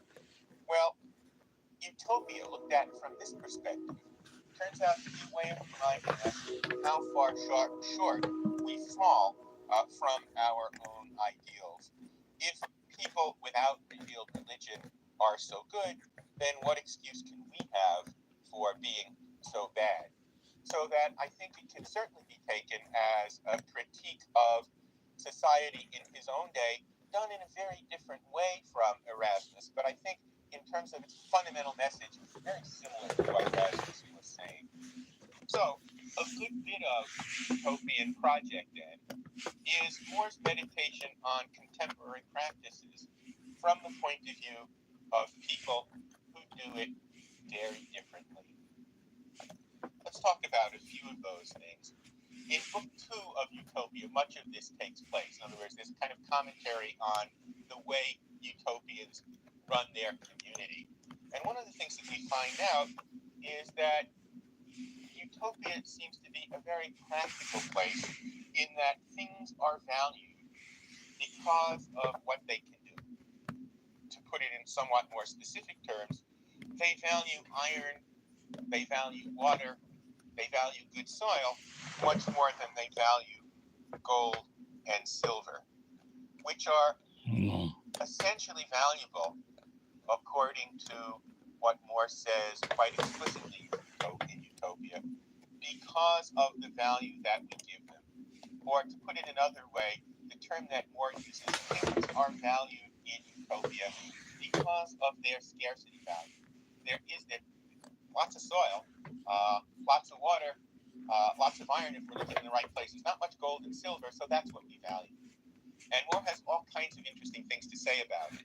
He compares interest in, let's say, fine jewelry with kids finding pebbles on the beach and making beads with them. And he says that it really exists on the same level of sophistication. So that there's, this kind of hard-nosed practical sense to utopians.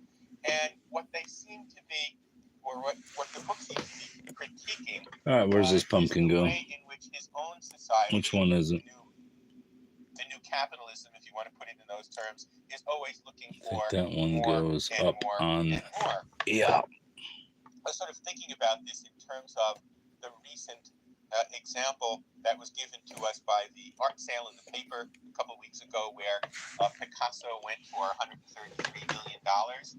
And what I think reading Utopia, as I was doing at the same time that this came out, forced me to ask is, what does that say about the intrinsic value of Picasso's great work? And what does that say about the fact that somebody's willing to pay for it so that nobody else can say they have it? Okay, one of a kind, that makes it scarce. What gives it value is not its intrinsic worth, but the scarcity. Moore spends a lot of time playing around with the notion of scarcity and sort of deciding that largely it's a crock, and largely it's responsible for the fact that our own society turns out to be a very acquisitive one. Moore also has an awful lot of interesting things to say about the laws of current day England, that is to say, England in his own time. He talks about the fact that there's a death penalty for minor crimes in his own society, and that's something that would have baffled the utopians. And indeed, that was true in England long after Moore's time as well. And Moore's take on this through the utopians is that that's a lot like an educational system where schoolmasters prefer to cane students than to teach them anything. In other words, if we think about the law as something that is primarily there to teach, and if we think about penalties as they're primarily to teach also, what good is it putting people to death for relatively minor things? And to that, Moore adds something else, which I think on sober reflection kind of holds up. He says that if it turns out that people steal because of one, people steal because they're hungry, to put it in its most stark terms, if that's the only way that people are going to get food, people are going to steal no matter what the penalty is. And not a particularly new insight that Moore has here, but it certainly seems to be one that is congruent with the whole strain in Utopia of a kind of reasonableness in the laws that we make up, forcing us to look at some of the unreasonable things of Is that the our skeleton? own. What I'd like to take a look at now I think that is the skeleton. a passage, or really a group of related passages close together in Utopia, where Moore talks about the law.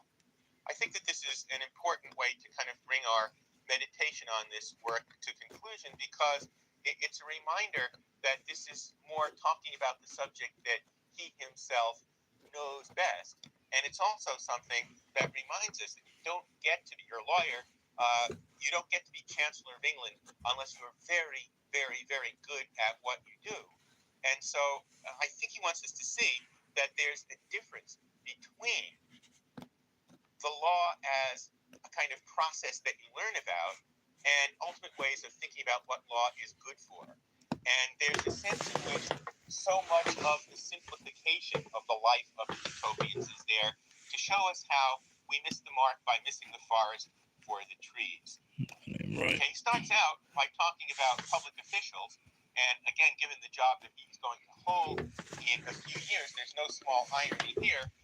Moore says anyone, talking about the utopian practice, anyone who deliberately tries to get himself elected to a public office is permanently disqualified from holding one. It would be interesting to see what would happen to our political process if that were put into practice for 3 days. And then he goes on to talk about the law itself. He says that one of the things that distinguishes the utopians from us is that we have many, many laws. They have few. Interesting to think about what Moore would say if he were to come back and take a look at the complexities of our law.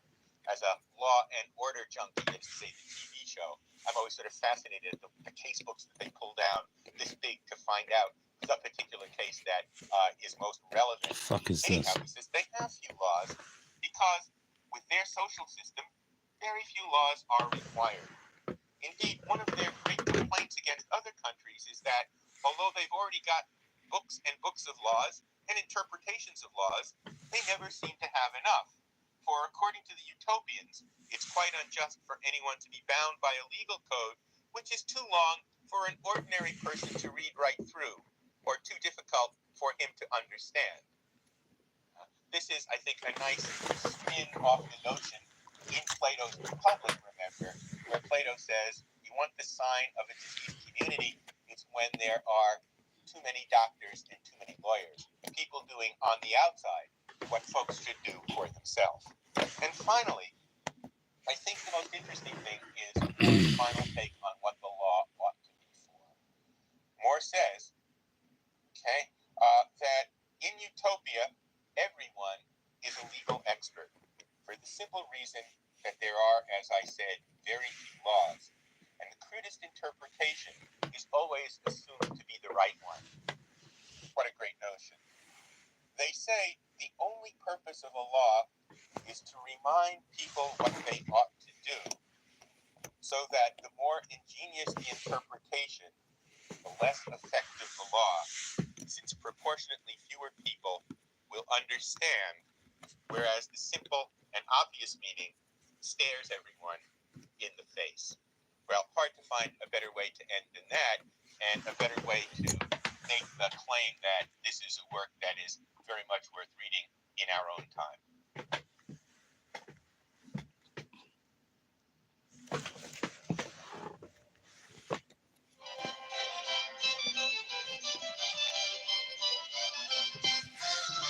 There's this kid's face. This lecture is on the French essayist Michel de Montaigne.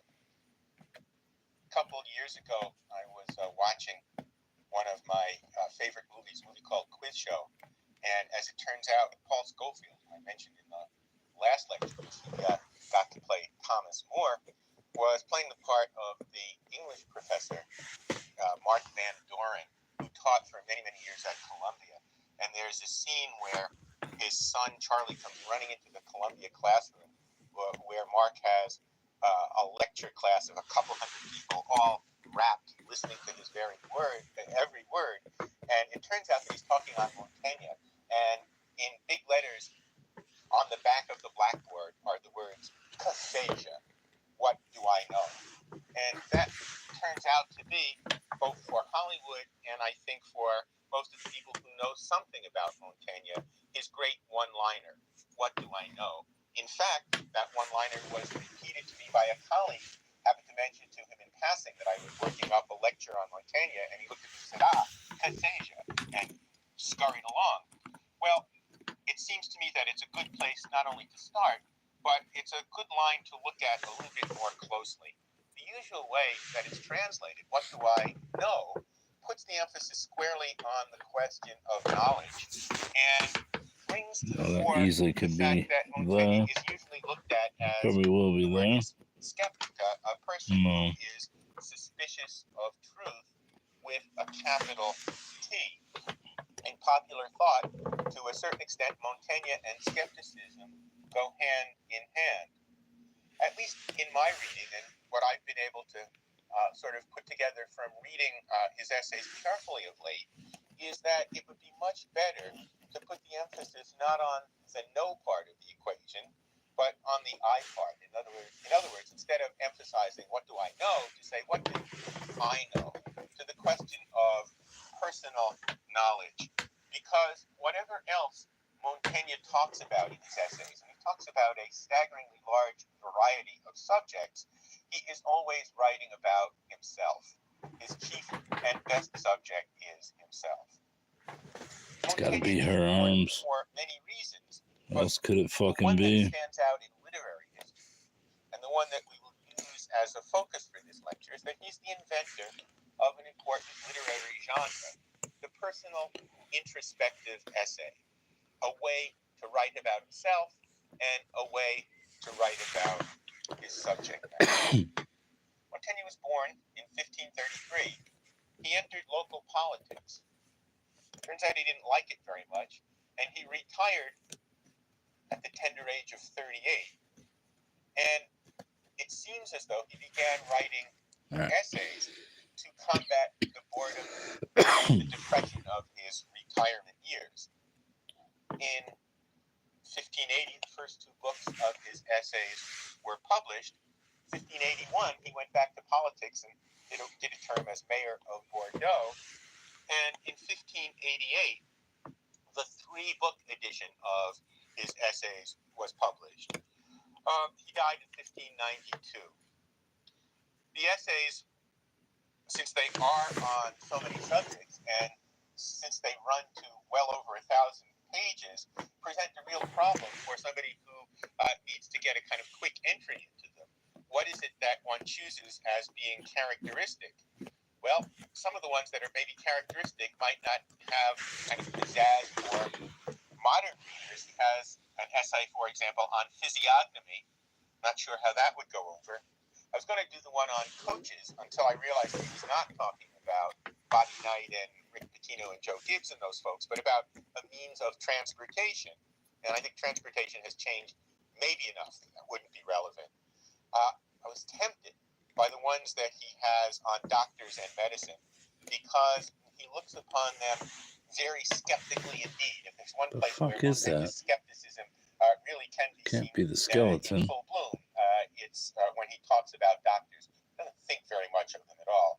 And this turns out to be, in fact, based on personal experience. He's somebody who suffered throughout his life from excruciating problems with kidney stones. Her arms? Well, if we were able to give a whole course on Montaigne, and I think somebody ought to, it seems to me that one essay that we would like to look at in great That's detail gotta be that. is Gotta a work be called there. The Apology Ah, right there. Yes, that makes sense. It's his most theological, and it's also his most complex. Raymond Sebone was a 15th century Spanish theologian and philosopher who wrote on the role of reason in coming to know God. And essentially what he said is that reason has a particularly exalted place in the process. That humans okay, which other ones have it? Those two little fuckers. Montaigne's essay is an answer to this. He shows the limitations of reason, and he does it not so much by examining reason itself and finding it wanting, but examining human vanity and self-importance. And he says that the problem is that there are so many things that are keeping us from using whatever reason that we have. We can't trust reason because reason is often in the service of our own vanity, our own self-importance. And once Montaigne gets going, it's really interesting to see that he picks it up from there. It's almost as though he gets on a roll and he begins talking. This is after 140 pages long, way longer than any other essay in the whole collected works of Montaigne. He gets going, he begins talking about the fact that there are all kinds of interesting ways in which animals are smarter than we are. And he talks about some of the instinctual things that animals do that we can't, and some of the dumb things that we do that they wouldn't. And so really seems to be going on about this. And then, curiously enough, when he comes to the end, what he suggests is that, in fact, what is necessary to come to know God is the willingness to surrender to God. So that here, even though he's being skeptical throughout the essay, he does come to a fairly orthodox conclusion. It's not that he's using this in the service of, let's say, skepticism about the existence of God in this particular essay, but it's interesting to see how he gets there and to see all of the different twists and turns that it takes.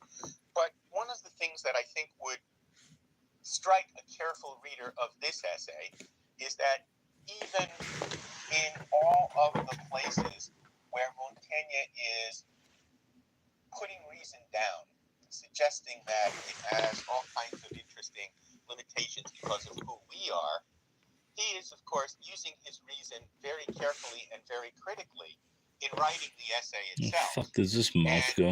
it seems to me that we can also see another really important characteristic There's of that Montaigne, one. which is to say Montaigne's own sense of discovery. A lot of writers have said, I write in order to find out what it is that I really mean, or I write to find out what it is that I really know. But one of the things that I think takes Montaigne to the next level is the fact that we can kind of see the process going. We can see the wheels turning, so to speak, as he's moving from one subject to the next. So that, in a way, what he's doing is refuting his own claim about the inability of reason to do anything, and in a sense, exalting reason, even as he's showing us a great deal about the process of essay writing itself. So his longest, most serious, most theological work is also a very good work to find out a good deal more about what Montaigne's technique as an essay writer is all about. The essay that I want to spend more time on, the essay that really is the subject for the rest of this lecture, is one that talks Okay, you got about that fucker, you got that education little of children, fucker. titled, in fact, On the Education of Children. It's written in the year 1579 or perhaps 1580, and this too is an essay that is surely representative of his method. This is an essay which is, I think, equally worth looking at because the issues that he talks about are as relevant to our time as they were to his. I hope I'm saying this not simply because I've spent my career as a teacher, and I hope I'm saying this not simply because I'm obsessed with the kinds of things that teachers are obsessed with, but I think that the way that we construe education tells us a lot about what we see as valuable in society as well. One of his other, by now sort of pick up that Montaigne, among other things, is famous for great one-liners. One of his other really great one-liners is found at the beginning of his essay on the education of children. He says, "For doubting pleases me more than knowing." Doubting pleases me more than knowing. Well, at first, this sounds a whole lot like the t-shirt slogan for an upper-level course in advanced skepticism. But it's interesting that Montaigne here is not giving a personal opinion, or better yet, is not simply giving a personal opinion, because he says this is a quotation. He identifies the quote itself, and the source turns out to be Dante. Now, I think that nobody has ever accused Dante of leading a course in advanced skepticism. So it's perhaps worthwhile seeing what Dante had in mind when he said it, and tracing a whole lineage, I think, back all the way to Socrates, before we see how this is perhaps applicable to Montaigne. Dante, in the context of the Divine Comedy, has this line, in order to make the point that it is doubt that is the explicit impetus for pushing further to obtain knowledge. If we didn't doubt, then we wouldn't push ourselves beyond what seems to be our limitations, or beyond the narrow confines of what we already know. Okay? And so it seems to me that it's anything but a statement of skepticism. It's a statement about the importance of knowledge and doubt as a kind of tool to learn. It's also interesting that if you read it that way, and indeed I think you have no choice but to read it that way once you go back and see what Dante was up to in context, both Dante and Montaigne themselves, the two of them, become part of an impressive lineage that goes all the way back to Socrates. Because, of course, Socrates famously embodies the perspective that you have to admit your ignorance, what you don't know, in order to come to knowledge, because nobody is going to search for knowledge if they think they already have it. So all of the stuff that seems like a ruthless skepticism on the part of Socrates, going back to those early Platonic dialogues, really also turns out to be a way of trying to ground knowledge in something that is real. It's also important, I think, to realize that for Socrates, in these same Platonic dialogues, he keeps coming back to the fact that the most important kind of knowledge that we can Two bats in a tree. is somehow connected with self-knowledge. So Montaigne's key themes there of both doubting and the self really have a very distinguished lineage. What I think distinguishes Montaigne is not the issue, but the way in which he uses the essay form in order to get there.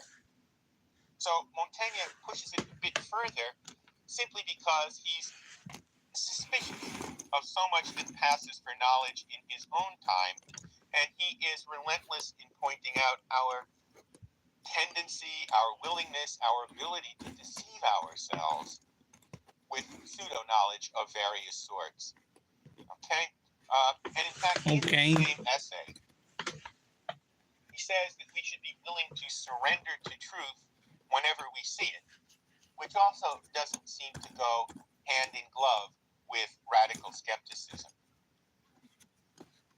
At the end of the essay on the education of children, Montaigne says a little bit about his own education, and we can see where his ideas come from. He tells us that he was educated first by an exceptional tutor hired by his father. This man was native German, and his job was to teach Montaigne Latin. And so the only language that the young Montaigne heard, or the only languages, were German and Latin. And he knew Latin, and they wouldn't allow him to speak French, his real native language. And so what's kind of nifty about all of this is that he knew Latin as a native language before he knew any French. And then he says a very interesting thing happened. They sent me to school. And he said he began to lose what he had learned effortlessly because it was now a school subject. To put it mildly, Montaigne, throughout this essay, is not exactly a big fan of what we would call school discipline. And in terms of the Latin, and also he manages to include the Greek here as well, in terms of Latin and Greek as languages, he says, think of all the time that we put into learning languages which cost the Greeks and the Romans nothing to learn. I'm a bit of a Latin teacher myself, and I've been sort of following the career of a man who can only be described as the world's most famous Latin teacher. I want to bring in an anecdote here because I think it ultimately is a very Montaignean thing. While I was preparing the lecture, honest to God, I came across an article in the New York Times a couple days ago about this man named Reggie Foster, who is, as I said, the world's most famous Latin teacher. His official title, I love it, he is Latin Secretary to the Pope. But apparently he does all this Pope stuff in the morning and then teaches Latin to anybody and everybody who will come in his own crazed, inimitable method. And his method is simply to treat it as a spoken language. And apparently he's so passionate about it. He was quoted in the Times article as saying, what I want, he's talking about how Latin is dying out in the Vatican. So what I want is the Pope to get up and talk to the UN and give this entire speech. But I want him to give it all in Latin and to say at the end, if you don't understand it, that's your problem, Jack. Not likely the Pope is going to do it, but it does tell something about Father Foster's fanaticism and Father Foster's method. People come up to him and say, you can't learn Latin this way. And his answer, and this is where it kind of doubles back to Montaigne, his answer is, what do you mean you can't learn Latin this way? Every bum and prostitute in Rome knew Latin. Why can't you learn it this way? And in fact, he has developed this whole method. When I teach Latin, I do it the way I was taught. My students say to me, we really have to memorize this stuff? And I say, yeah, you really have to memorize this. There's just no way around memorizing the declensions and the conjugations and all of that. Father Foster would disagree with me violently and agree totally with Montaigne. that the way to learn it is to somehow turn it into a living tongue and somehow to make sure that it's fun. So, not surprisingly, an enormous amount of what Montaigne has to say in this essay about education is going to sound iconoclastic.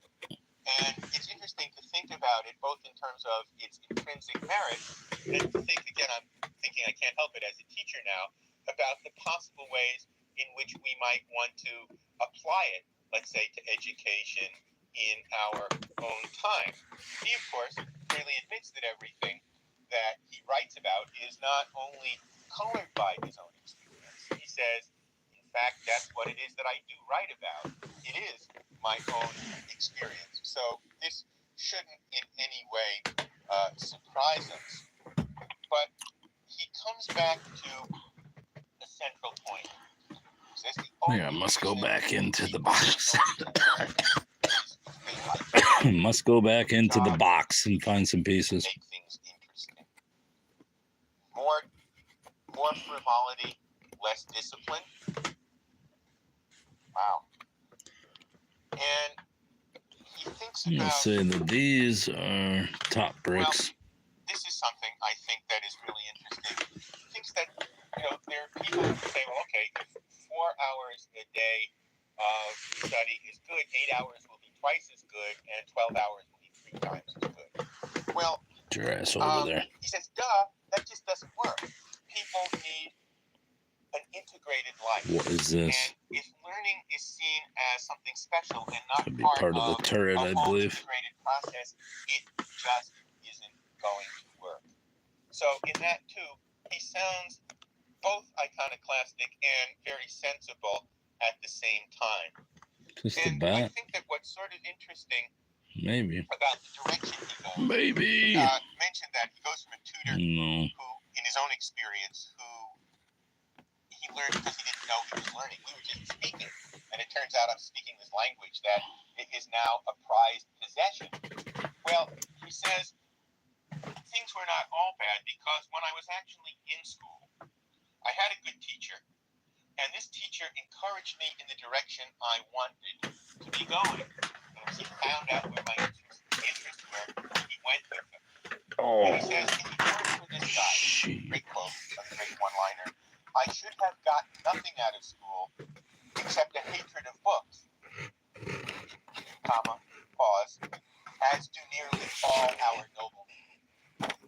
There's part of the skeleton. What's going on there? It seems to me that this gets to the heart of things for Montaigne. It's not simply that he wants to take a shot at the idle nobility, although he clearly wants to do that. There's more going on.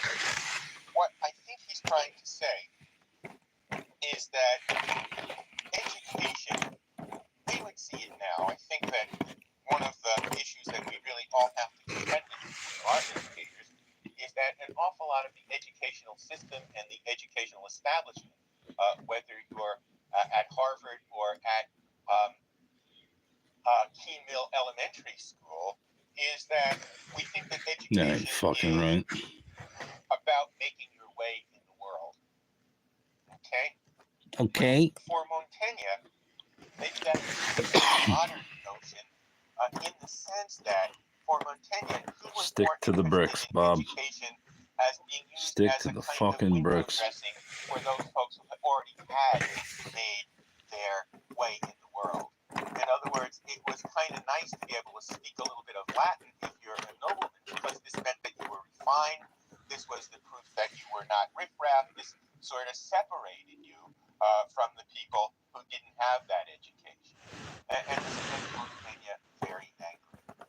The reason that I think Montaigne's essay on education still is tremendously valuable doesn't have as much to do with his methods as it has to do with the aims of What is education. this? Because the problem for me Probably and one for of those all post lamp posts.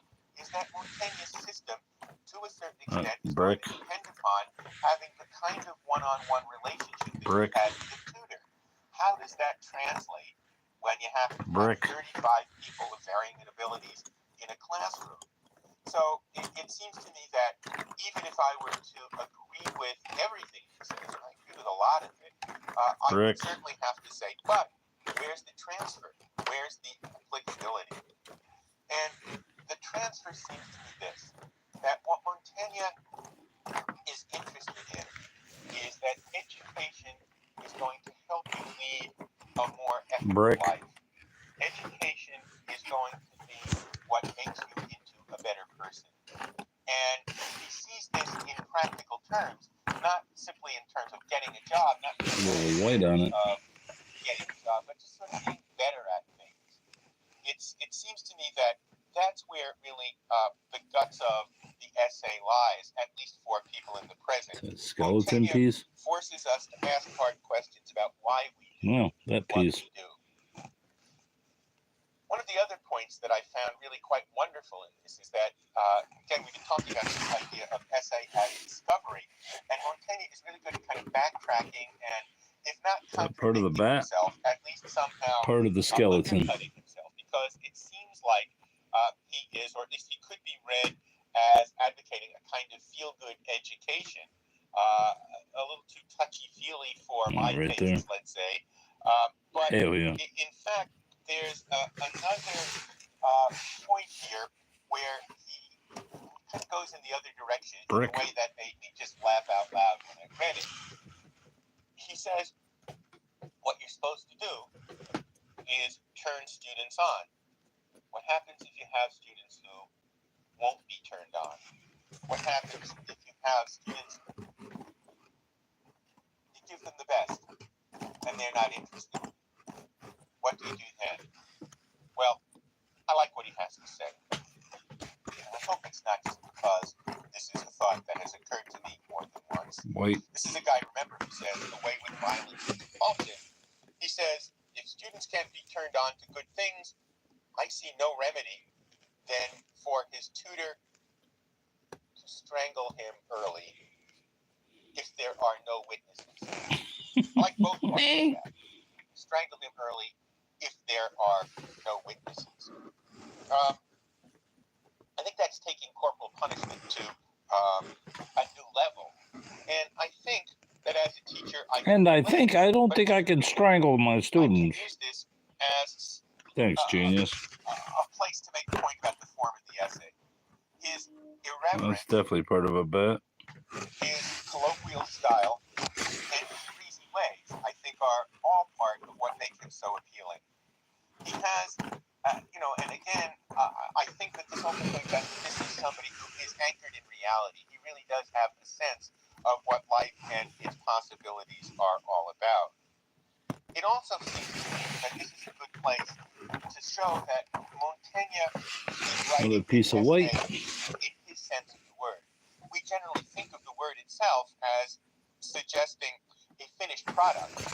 Okay, but the French meaning of essay, try, it's going to go right here, attempt, has a lot more to do with first offer and that sense of I figure out what I mean by putting it down on paper, by exploring. And so what makes him compelling is that he continues to try and bring us along. And a very good way, I think, of talking about his legacy is that he is somebody, what he's writing about is the I. So to a certain extent, no matter what you're reading about Montaigne, it's all about Montaigne. But a really good way of talking about him is that whatever you read when you're reading Montaigne, you're also talking about yourself, because he really does allow for you to sort of, you want to read it with a pen and put a lot of marginal notes there. Sometimes agreeing, sometimes disagreeing, and sometimes when you disagree, you get to the point a pumpkin piece on the edge of it. A little bit later on.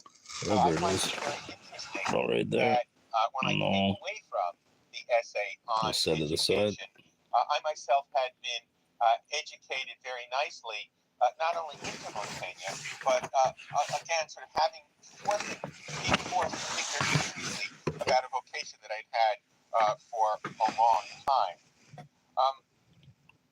I mentioned a couple of issues that maybe are worth going back to in Montaigne's own words as a way of closing, of of closing. His sense of the ethical What importance is this? of education is It's something got to that be he a speaks window. to better than I certainly could. And he's not afraid to hear Oh, somebody there's who some wants brick. to think about new things, but he's not afraid to quote the Gotta ancients go right there. in going there. For somebody who is quote unquote skeptical, he gives a lot Hell of yeah. reverence to the thinkers of old. He says, "I am of Plutarch's opinion Got the that cat's eyes. Aristotle did not amuse his great pupil Looks so like the much kitten's eyes. Where's with Kitty? constructing syllogisms or with the principles of geometry, as by instructing him in the good precepts concerning valor, prowess, magnanimity, and temperance, and the security of fearing nothing. And with this ammunition, he sent him, still a child, to subjugate the empire of the whole world with only 30,000 foot, 4,000 horse, and 42,000 crowns." So what he's talking about there are virtues, which of course we have to remember in their root sense are habits. What teachers are all about is giving their students the right habits. And the way this is done is by, in a sense, living out those habits yourself. I think What the hell is this say very stripe? strongly that teachers can't teach what they don't have. Is that in between the gates? Again, Yeah. It's got to be in between the gates, bruv. a good way to conclude, to sort of summarize some of the points that we've made. I do not want the boy to be made a prisoner. I do not want him to be given up There's to part of the surly sign. mercies of a choleric schoolmaster. I do not want to spoil his mind by keeping him in torture and at hard labor, as others do, 14 or 15 hours a day, like a porter. And I think that Montaigne was not exaggerating. There were people who were in school regimens that called for exactly that. Nor would I think it good if by some virtue of solitary and melancholy streak he were found to be addicted to the study of books with too undiscerning application. For somebody who was himself addicted to the study of books, I think that's a very good way to conclude his essay on the education of children. Brick. Who we got coming up next? I may puzzle all night. It's only 2 o'clock.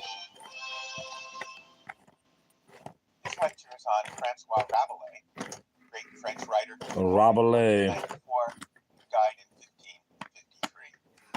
The title characters of Rabelais' great work, Gargantua and Pantagruel, I got enough of those. are possibly the most famous giants in literature. But it's not simply Get me moving. the book itself, which is gigantic.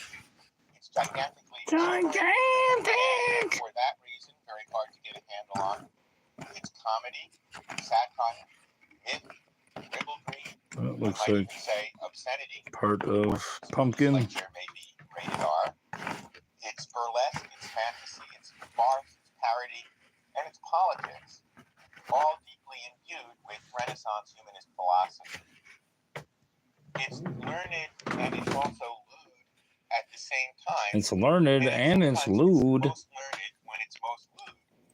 This is not a combination that is everybody's cup of tea, nor is it a combination that everybody immediately gets. It's a book that All right, is let's get some pieces in there. It's also been a book Oh, that shit. has been subject to the sincerest form of flattery, imitation, with folks from Sterne to Joyce doing their Rabelaisian thing. Joyce is very interesting, by the way, in this regard. There's a letter where Joyce says, gee, Rabelais is a good guy, but I've never really read him. And then, later on, one reads in Ulysses that by the end of That looks like a shoe or Molly something. Bloom is quoting Rabelais in her famous soliloquy. So somewhere between the letter and Ulysses, he changed his There's a mind. piece of white, It's also a book that has been publicly and denounced that's got to be this skeleton then. as well. No. So Yes. just even to explain what it is shows that there are going to be a lot of difficulties coming to some sort of overarching sense of it. It's hard to pin down for a few other Ghost. reasons as well. In physical terms, what is presented now as a single volume is really a work in progress that takes place over the course of Rabelais' What is this? lifetime. Maybe it could just as 5 separate books whatchamacallit. over a fairly long period of time. There are issues with the ordering of those books. And there's It's got to be the also skeleton's an issue hand. about There it how is. much of the fifth book is actually by Rabelais. Do they represent, or does the fifth book represent Rabelais pure and simple? Most scholars don't think so. But as in the standard English translation, this is the translation by Donald Frame. And as long as I'm plugging this one, I might also say that Frame is the best translator of Montaigne as well. The Frame translation includes the fifth book, but makes no claim for its authorship. It's included for reasons of completeness. And then there are some comments about, the best guess, sort of, being that Nice. it's notes assembled by Rabelais and finished by someone else, probably after his death. But in any case, it's a problem. And there's a problem within the 5 books as well. Book 1 presents the story of Pantagruel. The second book presents the story of his father, Gargantua.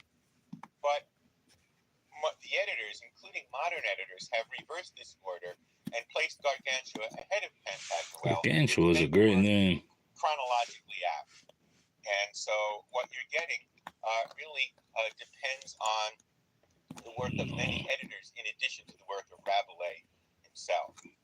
Rabelais' life is only marginally easier to pin down than his work, but it's worth following, I think, because it provides some keys to what is most interesting and perhaps also what is most typical in Gargantua and Pantagruel. Born in 1494, he was tutored at home for a little bit, but he received his first formal education at a fairly strict Franciscan friary in Poitou, in France. Well, the downside of that education was that it was exactly the sort of rote scholasticism that Erasmus, for example, complained about, and Rabelais would later, in fact, mock it in his own work. The upside is that the Franciscans were an order of preachers, and right from their founding, with Francis of Assisi himself, they had developed techniques of preaching which were vivid and lively. Which is to say, they always had at their disposal a stock of anecdotes, some of them very secular, which they would apply to religious purposes. And they also were pretty good at again, in their preaching techniques, at the picturesque turn of phrase. This was something, of course, that This has also got some skeleton in it. Gargantua and Pantagruel. While he was there, and more or less surreptitiously, got some kind of white in it. Latin, Greek, right there. and Hebrew. His Latin was good enough so that he actually sent some letters to Erasmus, who remains a hero of his and also a great influence. I would, in fact, say that the praise of folly is almost a kind of master guide for a lot of what happens in Rabelais' fiction. Not that the stories are the same, but the notion of mixing satire and folly Pumpkin. with an attempt to get at some serious truths really underpins an awful lot of what Rabelais does. Well, his Greek was good enough. If his Latin was good enough to write to Erasmus, his Greek was good enough to translate the satirist Lucian. Remember, when we talked about Erasmus, we said that Lucian was a very strong influence on Erasmus's work, and he's also going to be somebody who influences Cervantes later on. Well, at a certain point, sick of this guy saying well. Texts were confiscated. I'm really tired of it. The Sorbonne, of all places, had banned the study of Greek. I guess that, to put it into sort of contemporary terms, the Sorbonne, a kind of bastion of it seems like it goes there. And also a bastion Maybe it does. Educational I'll say no. I've tried that fucker there twice. The folks who were getting involved in this humanist movement by going back to Greek sources were a little bit too uppity and a little bit too liberal. But again, the intellectual issues are always mixed in, I think, with questions of power. So once his books were banned, he sort of left the Franciscans, but he left the Franciscans only to join the Benedictines. In fact, he stayed for 2 years, 1524 to 1526, at a Benedictine monastery, and then hit the road, more or less. He became secretary Here we go. to a fairly high-ranking bishop. No, we don't go. And even though he was still officially on the books as a Benedictine, what he did was travel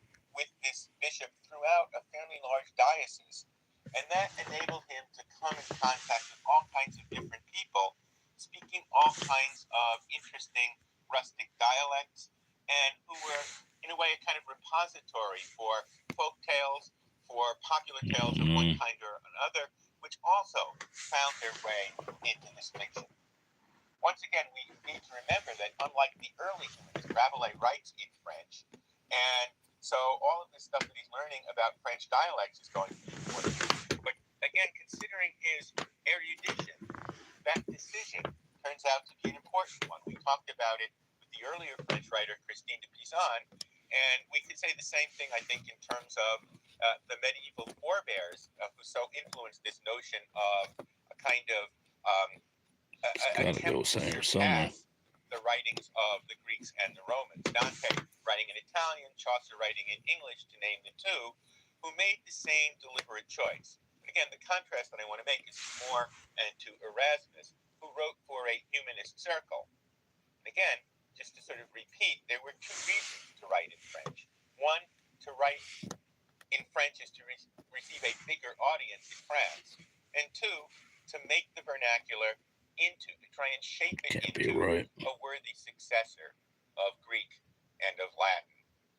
It's implicitly making the case might be right, though. The vernacular as well. He's still a priest, but he's no longer a Benedictine. He sets out to do some more learning and also to do some teaching. The Center for Medical Studies in France at this time was the University of Montpellier, and he went there, and he also stayed for a while at Paris and studied medicine. He was already conversant in theology and in law, and in a way, theology, law, medicine together is sort of a hat trick for education. We'll see a little bit later when we talk about Dr. Faustus in the next lecture. This is Dr. Fauci. Faustus is himself somebody who is those three disciplines. He put his Greek to good use by translating some of the works of Hippocrates, the Greek medical thinker, and he probably put his medical training to even better use because nobody ever did more to talk about in great detail the human body than Rabelais in Gargantua and Pantagruel. Even though, for the most part, he was interested in those parts of the body which were below the waist, he has things to say all over the place, really, anatomically speaking. No. For example, Gone over this before. No. Alcofribas, who is A, one of the narrators, and B, there you go, you bastard. Whose full name turns out to be an anagram for Francois Rabelais.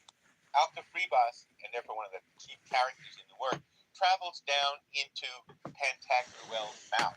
And in that same book, a team of peasants is lowered into his stomach in order to remove a mountain of ill-digested waste.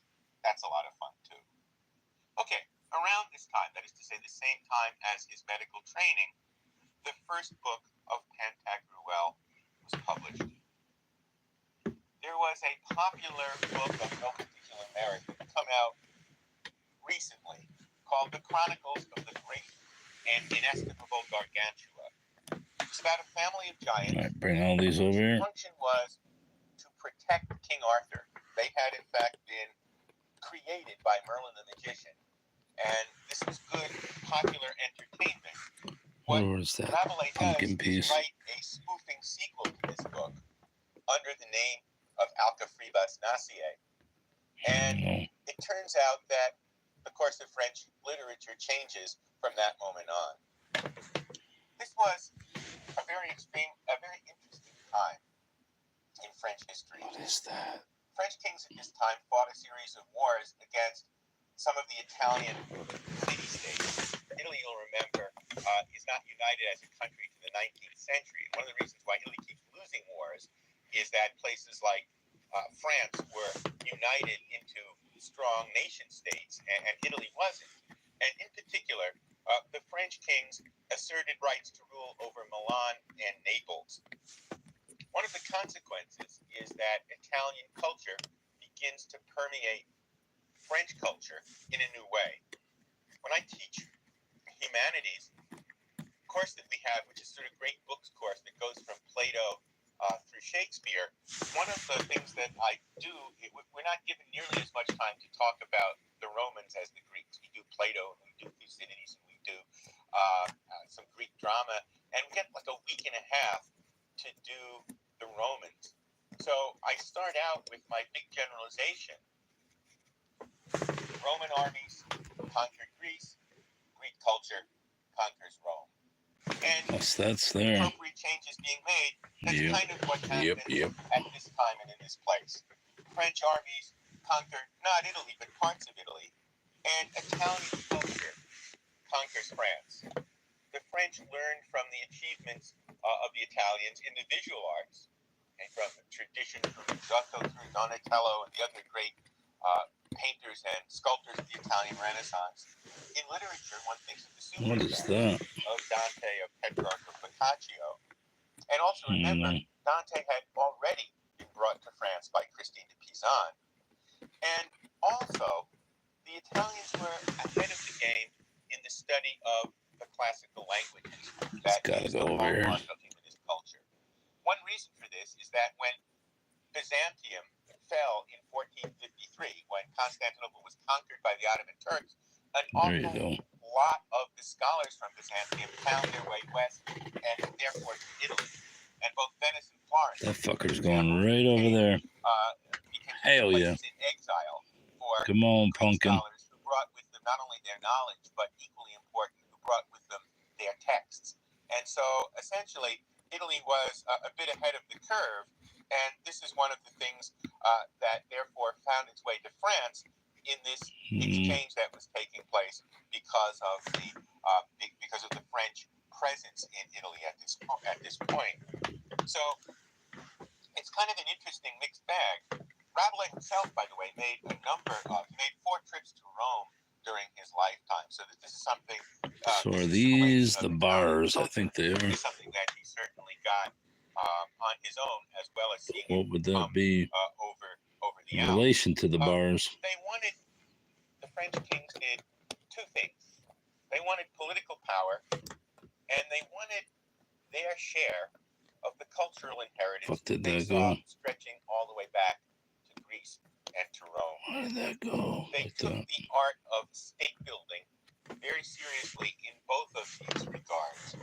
The job of a monarch is to increase the prestige of the court and to increase governmental How can power. I find this girl's head? Now, one way, of course, of increasing prestige at court is by being a patron to writers and scholars.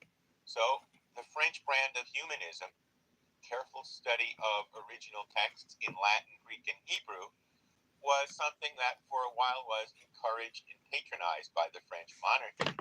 And of course, along with it, that sense of religious revival and religious reform, of going back to the sources, which was so central, as we saw in the works of Erasmus. But this sort of, again, for matters of prestige, among other things, really kicked off the folks at the Sorbonne. And at other if it's what did I think it is? Conservative I places. don't see that anywhere. So, from their point of view, that is to say, from the point of view I think that's part of the house. Entrenched in power, yeah, that's up in the house. Begins to look an awful lot like sedition. And I know where that goes right now. Right there. At a certain point, they really forced the French kings to sort of backtrack and become very conservative. So, essentially, humanist hopes were playing against the odds in power struggles and alliances. And after the 1540s in particular, the humanists were largely replaced by intolerance, skepticism, and even religious persecution. All of this also found its way into Rabelais' work. One way in which it did is that in 1545, the Sorbonne was authorized to draw up a list of books to be censured. And Pantagruel and Gargantua were condemned for obscenity. But at the same time, the king himself, or a royal privilege, was granted for the printing of the third book. Meanwhile, while he's doing the third book, there's a gap of about a dozen years between the publication of the second book and the publication of the third. He receives his doctorate in medicine and becomes allied with a very powerful French family, the Du Bellay family, who were very interested in reconciling the differences between Protestants and Catholics.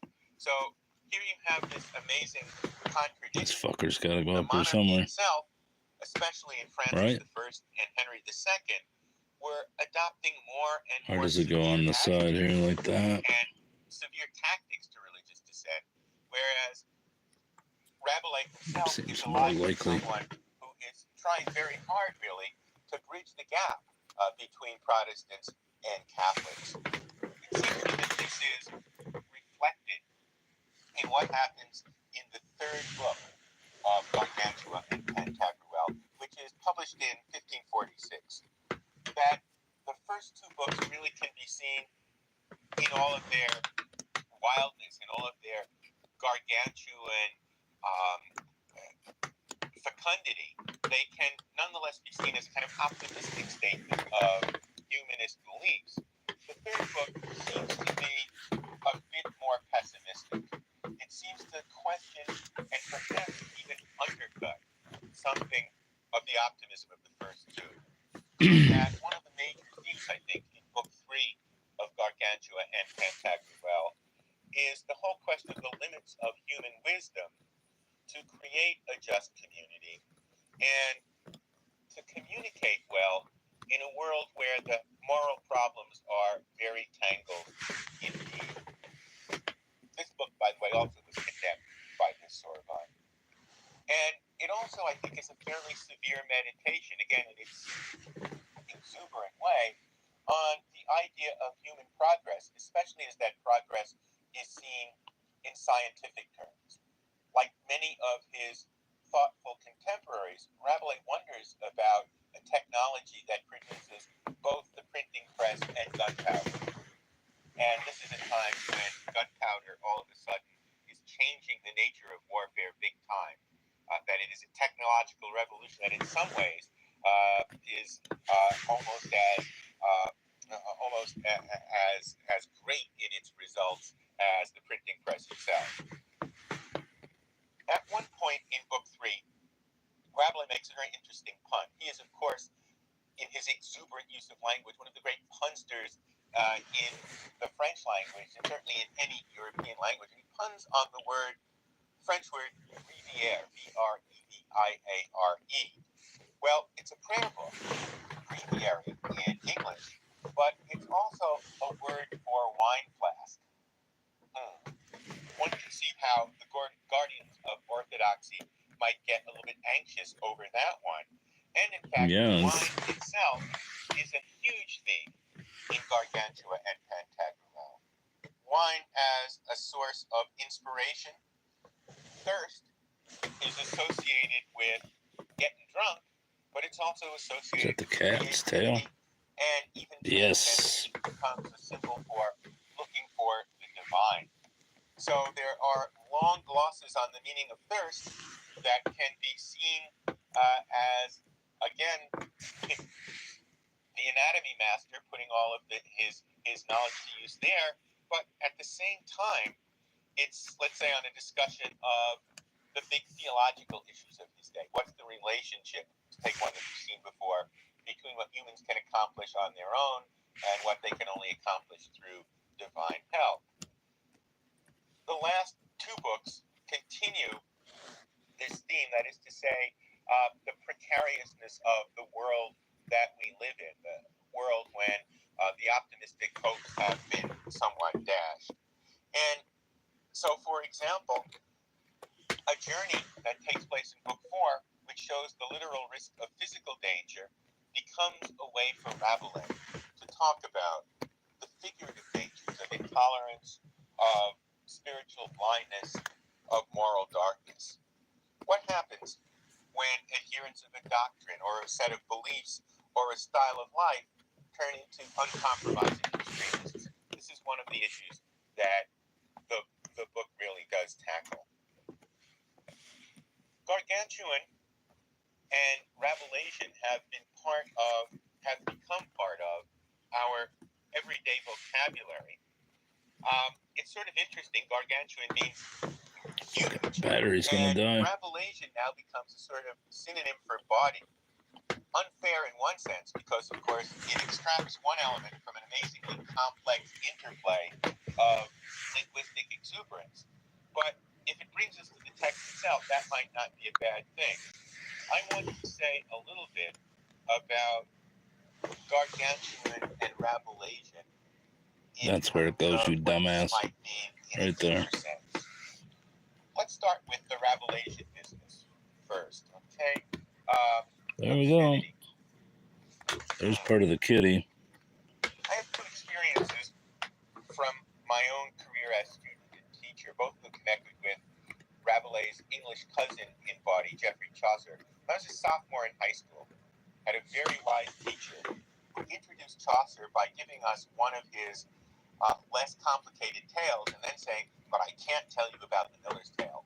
You're not old enough for that. And he gave us a little bit of, a couple of hints about what was going on there.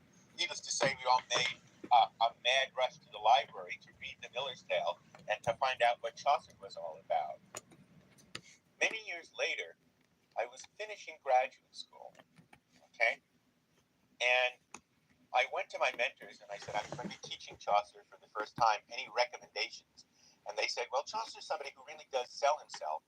All you really need to do is read the text out loud. Pause. Beat, 2 beats, 3 beats. Keeping in mind never to read the body's parts. Well, I thought that was weird then, and I think it's even weirder now, because it seems to me that if anything in Chaucer sells, anything in Rabelais sells, it's the body parts. But the reason I'm bringing this up is because it suggests that in sort of academic circles, there's something a little bit not right about being coarse and body, whereas in Rabelais' own time, especially in common speech, this was not a problem at all. And I think it's really important to remind ourselves, because we sort of are rebelling against our Victorian forebears, we keep thinking that the farther back in time you trace it, the more straight-laced people are. Nothing could be further from the truth. And if you get to Rabelais' time, in fact, bodily functions were never taboo. And Rabelais sort of turns this into both high art and low art. Just to give one example, Rabelais has no less than 36 different terms for doing it, for copulation. I don't know if he holds the world record, but I think he's got to be a contender. And what's interesting is if you look at these are never really done in an erotic or titillating sort of way. He's much more interested in the comic and even the bizarre. I'll give you one example. In one speech where one character is trying to say to the other something like, okay, I'm paraphrasing here, I beseech you in the name of all that is good and decent. What in fact he says is, I beseech you in the name and reverence of our 4 buttocks that engendered you and the life-giving kingpin that for a time coupled them. Again, I don't know how much of an exegesis that you need, but our 4 buttocks doesn't mean mine and yours. It means the 4 and 2 cheeks and 2 cheeks that are necessary to do the act of generation, and the kingpin that for a time brought them together. Well, that's, not much more that I want to say there. He also, of course, likes to talk about bodily elimination in all of its forms. He has 36 terms for copulation. Not entirely clear to me how many terms he has for excretion, that he is, if you will, way more scatological than sexual. And I don't know whether I'm performing the same function as my 10th grade English teacher. If that's the thing that's going to send you all out to this volume, that's fine by me. Okay? Second thing that I want to talk about, that's obscenity, that's the gargantuan part. Second thing that I want to talk about, I'm sorry, that's the Rabelaisian part. Duh. Second thing I want to talk about is the over-exuberance. Why? never enough. The quote here, I was told, is from Pascal. I'm not sure it is, but let's pretend it is. Pascal writes to somebody, I'm sending you a long letter because I don't have time to write you a short one. In that, I think the whole principle of economy, that is a principle of rhetoric from the Greeks through Pascal and even later, can be well seen. And it's a principle that I certainly try to put to use in my own teaching of writing. In the college classroom, 90% of the flabby writing that I see is due to the fact that my students say it in more words than they need to. What I like to call the lard factor. And an awful lot of what I do when I'm in conference with them, when I'm grading their papers, is to cross things out, say it more simply. And I'm absolutely That's convinced his fucking head, the reason that they ain't use it? excessive wordage is because they really Yeah. don't know exactly what they're saying. They think they say it a couple different times, it will be more clear. It won't. And once they recognize that, I think that we can make progress. Well, that being the case, what do you do with somebody like Rabelais, whose principle is exactly the opposite? Why use 6 words for something if 65 will do? I think that if one of my students were to say to me, okay, you tell me to write less, what about Rabelais? Or, for that matter, what about Shakespeare? Or what about Montaigne, who was exploring with us as we go along? In fact, this exuberance is really one of the characteristics of the Renaissance that distinguishes, I think, from other periods. Well, the only answer that I could give would be something like this. In fact, it's exuberant. In fact, they use many, many more words than classical ideas of decorum would argue for. But Rabelais knows exactly what he's doing. He could write it your way. You couldn't write it his. And so I think that I could both sort of, convince my students that they still have to learn to be a little bit more economical and get them to be lovers of the great exuberance that is Rabelais as well. Is that all for Rabelais? It is. It's all for me too. No, we're not going tomorrow though. Not tonight. Not tonight.